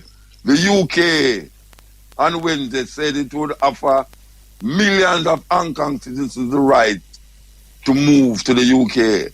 About 3 million Hong Kong citizens with British visa rights and their family members will be offered a part in the UK citizenship, Prime Minister Boris Johnson said. No. Mandingo, I agree with you totally. That is racism at its highest level. That is racism at its highest level. Yes. Johnson announced the move in retaliation for China's passage of a new national security law for Hong Kong, which he said breached the, what do you call it, sign of British Joint Declaration that the UK and China signed in 1984. Okay. Watch your man. You have to pick the stick out of your eye before you pick it out of somebody, you know. Yeah, because you're not going to say, if you speak the man, stick out of him, and you're going to juke him in the eye and make him blind. The police in Hong Kong said they are arrested more than 500 protesters on Wednesday after China imposed the law. So, there's a big thing going on there about this law with China are trying, but Boris Johnson said, for those of you who don't know who Boris Johnson is, the Prime Minister of England, him said that him offered 3 million, that is the population of Jamaica, more than the population of Jamaica. And